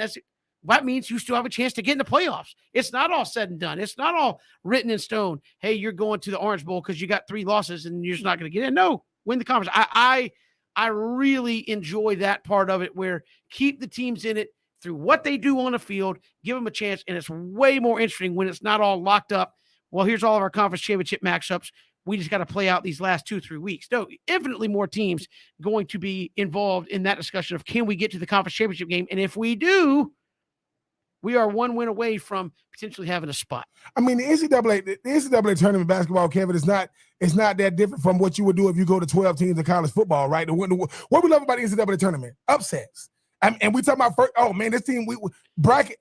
Listen, when Warren Buffett did, I would give you $1 billion if you can give me a perfect bracket, because he knows it is almost impossible to do one. 12 teams is a true depiction of what college football is, because listen, it doesn't matter what you did in the regular season.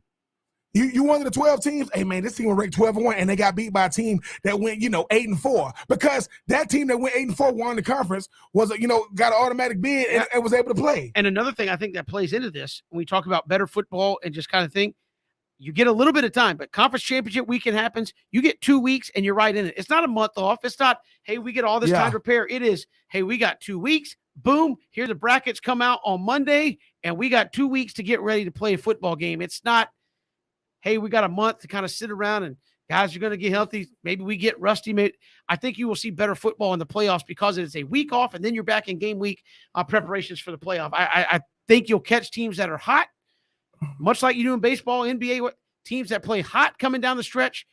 That week off to get healthy, they're right back in it. Probably carry some of that momentum, and maybe you see better football in the playoffs there as well. If Leonard Fournette, if Christian McCaffrey, both teams were in the college football playoff and they was one of the 12 teams, what's the likelihood of those guys opting out? 0%. If I get a chance to play for the world to see, that's going to help keep the best players out there. Because, Kevin, that's what it's like. The one thing about it is people go, why do people like this, like preseason? Preseason to make sure I don't want the best players that are the faces of the NFL to not make it to the regular season. If I want the faces of college football to play in the postseason, you better put them in that college football playoff, because it's been expanded. And once again, the NCAA tournament, there are teams in college basketball. 1, I did not know had basketball teams. 2, I did not know was good, right? But then you look at Loyola Chicago. Look at what they did. So I'm just saying the 12 teams is, if you're the best team in college football, it shouldn't matter who you play, right? But for one game, it matters. Because now, hey, man, I'm not watching this team in the SEC all year, man. I'm out here in the Midwest. I'm out here in the Northeast. But for one game, I got to show you how we play, because you got to adjust to us as much we got to adjust to you. I just think it's better, Kevin, because variety in sports is always good, because hey, man, did you see the so-and-so be so-and-so? Yep, because it's one game. It's not the whole season. Yeah. But that team went 8-4. Yeah, but they won their conference that year. I think it's great for college football, because it makes it so that it's a full variety of college football, not just certain regions of the country. And it doesn't mean that team goes on to win the national Absolutely. championship, but if you pull an upset and upset the apple cart there, it makes it very, very interesting. We'll come back. Mark Passwaters, AggieYell.com will join us. Texas A&M, Ole Miss this week. Can the Aggies still figure out a way to get into the SEC championship game? He'll join us when we come back here on 3 and Out.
Texas A&M and Ole Miss this weekend. Wild things happening out there in the West. Still, it's not all said and done on that side of the conference. Joining us here from AggieYell.com, Mark Passwater steps in here on 3 and Out. Mark, welcome. How are you?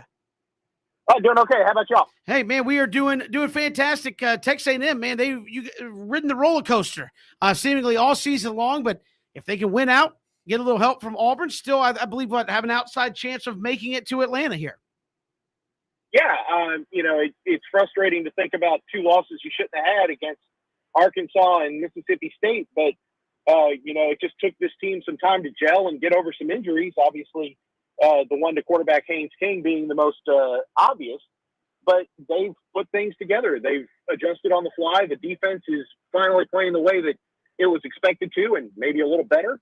And the running game and the offensive line are performing well. So, it's been a very interesting season, but it could have a very good ending, put it that way.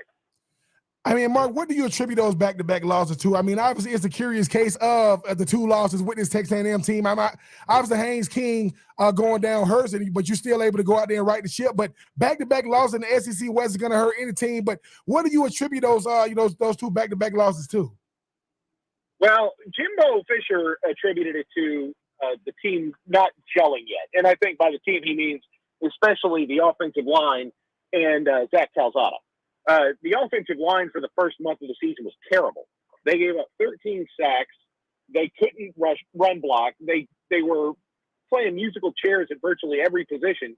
But the week before the Alabama game, they started to figure some things out.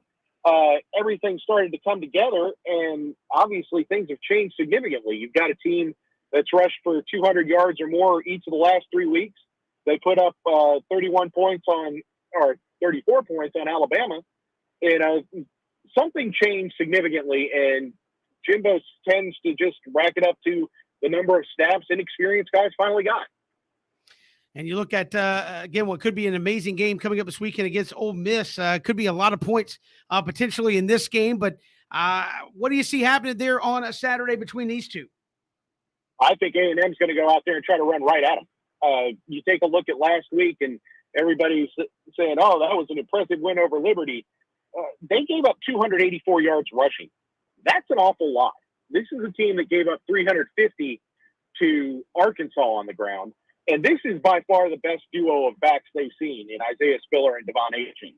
And the Aggie offensive line has done its job and then some the last several weeks. And I don't think anybody's going to confuse Ole Miss's defense with Auburn's. Auburn's is significantly better. I think South Carolina's is better. So I think keep it simple. Just go right at them. If you got to throw the football, they tend to leave the middle of the field open, and that sounds like Jalen Weidemeyer and Anaya Smith. And even with Weidemeyer, I mean, a guy that I really, really like. I mean, obviously the tight end position is something Texas A&M has grown accustomed to. I mean, it reminds me of old Marcellus Bennett back in there. Talk about when they're able to go out there and get Weidemeyer going. He's a guy that's very, very dangerous when you get him early and often in the passing game. Yeah, if Weidemeyer's catching the ball, there's no more complete tight end in college football right now. He's improved his blocking significantly, and he has really good feet for a guy who's 265 pounds. He can make you miss in the open field. So if he's had struggles with drops. He had 4 last week, but if he's catching the football and he gets in the open field, you're going to have trouble, 1, getting a beat on him, and 2, bringing him down. And if he's able to consistently get open, consistently catch the football, then A&M is going to be able to move the chains and continue to kind of grind this game out. And I think that's what they want to do. Defensively, as you mentioned, A&M's been really good. Matt Corral was one of the preseason Heisman Trophy candidates that everybody was talking about. What are they facing there when they try to slow him down? Well, that's the real question. Obviously Corral's not 100%. Their wide receiver core looks like it's still depleted. I don't know. I've been watching very closely to figure out if Ontario Drummond's going to play because that would be a difference maker. But I think that A&M will probably handle Corral the same way or similarly to what they did against Bo Nix. And that is you bring pressure from a lot of different directions, but you also have a bunch of big guys up front in order to slow the running game down.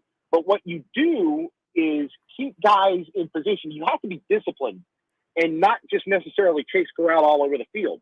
One thing that people probably didn't see against Auburn was when Bo Nix broke out of the pocket, the guys that were normally chasing him from the other side of the line stopped. They waited for him to come back, which I thought was extremely smart by Mike Elko. So I think that they're going to throw a bunch of different things at him. They're going to be aggressive because when they lay off, they're not as successful. So I think that you'll see a lot of different blitz packages. You'll probably see the bigger four-man line with DeMarvin Leal out on defensive end to slow down the run. But if they can get a position where Tyree Johnson can come in the game, nobody's rushing the passer better than he is right now. How does Aganesian feel about, Jimbo Fisher? Obviously he got, winning against Alabama this year, even if he got the two losses, a big win last year, that signature win against Florida a year ago. What has been like the mood around, College Station when you bring up Jimbo? Are you asking if he's going to LSU?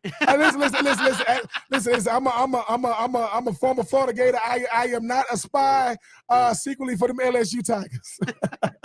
Well, no, I don't think he's going anywhere.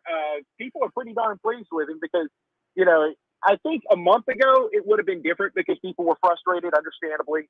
The offense looked terrible. The defense wasn't playing as well as it should have, but they shifted things on the fly. He's adapted that offense.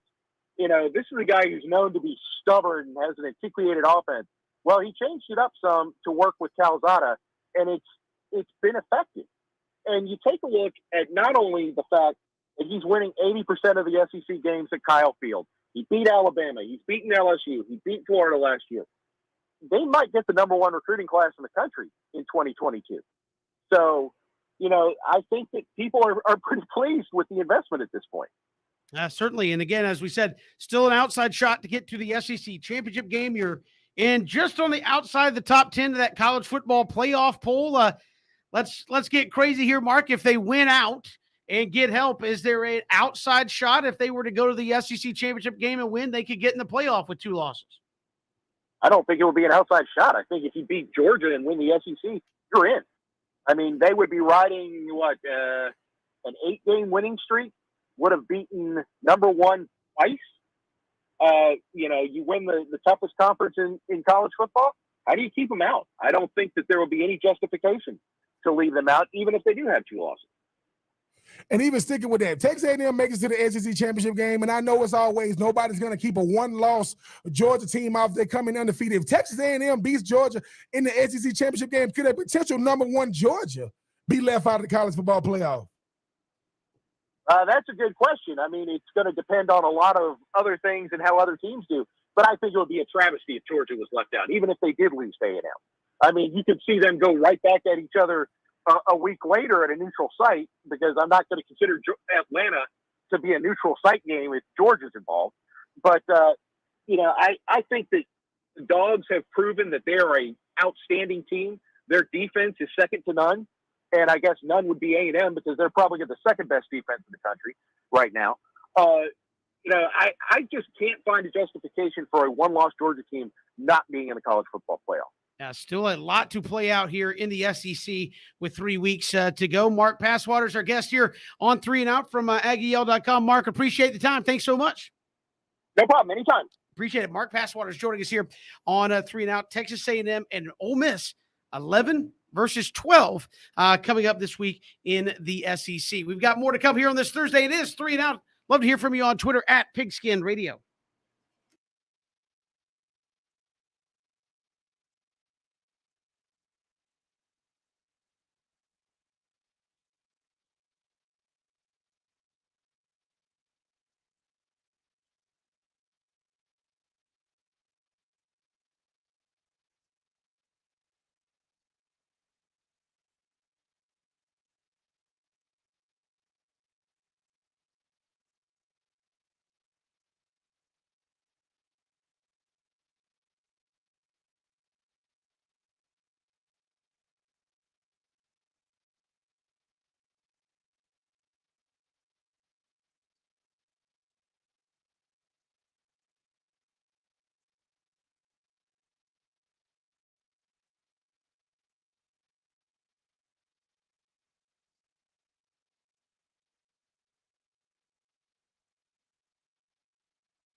Good to have you along here, 3 and Out on this Thursday. Ben Troop here alongside me, and we got some football tonight. You got North Carolina and Pitt over under of 72 points. That's the most points of any game in Week 11. So you got a little college football tonight. I think you got, what is it, Ravens Dolphins tonight in the National Football League. So two really good quarterbacks, one really good team, and one that's plays in Miami. So I mean, Kevin, North Carolina. Think about this. If Sam Howell looking over at Pitt, Kenny Pickett saying, "Look, dude, you getting all my shine." No, bro, I'm actually winning games and throwing the ball to my teammates and not to the other team. And as far as like Miami and Baltimore, for those of you who didn't know, the last time Lamar Jackson went up against Miami, I don't know, he had like 539 yards passing, and that's just through the air. That's not even counting him spinning, putting people in the spin cycle. So, yes, probably going to end up being two really, really good games, Kevin. But I just think that for me, I do think Sam Howell and North Carolina going to make it a game, but Pitt is going to bring a power offense with a complimentary defense. And if you just want to watch NFL football night because you got NFL ticket or something, yes, there's a team in Baltimore Ravens purple that's going to beat the brakes off the team in teal known as the Miami Dolphins. Say you want to watch, so you can watch Lamar Jackson. That's why you want to watch the game tonight, right? It's you want to watch Lamar do his thing. Yeah. Lamar continues to. This is the thing about it too, Kevin. We always say, what kind of quarterback do you want? Do you want a pocket passer? Do you want to do a threat? I want to do a threat quarterback because when you look at a guy like Lamar Jackson, it's not always pretty when you're watching it. But if you need a 3rd and 6, he can pick it up with his legs, RPOs, run pass option. He got it. Mark Andrews, Hollywood Brown.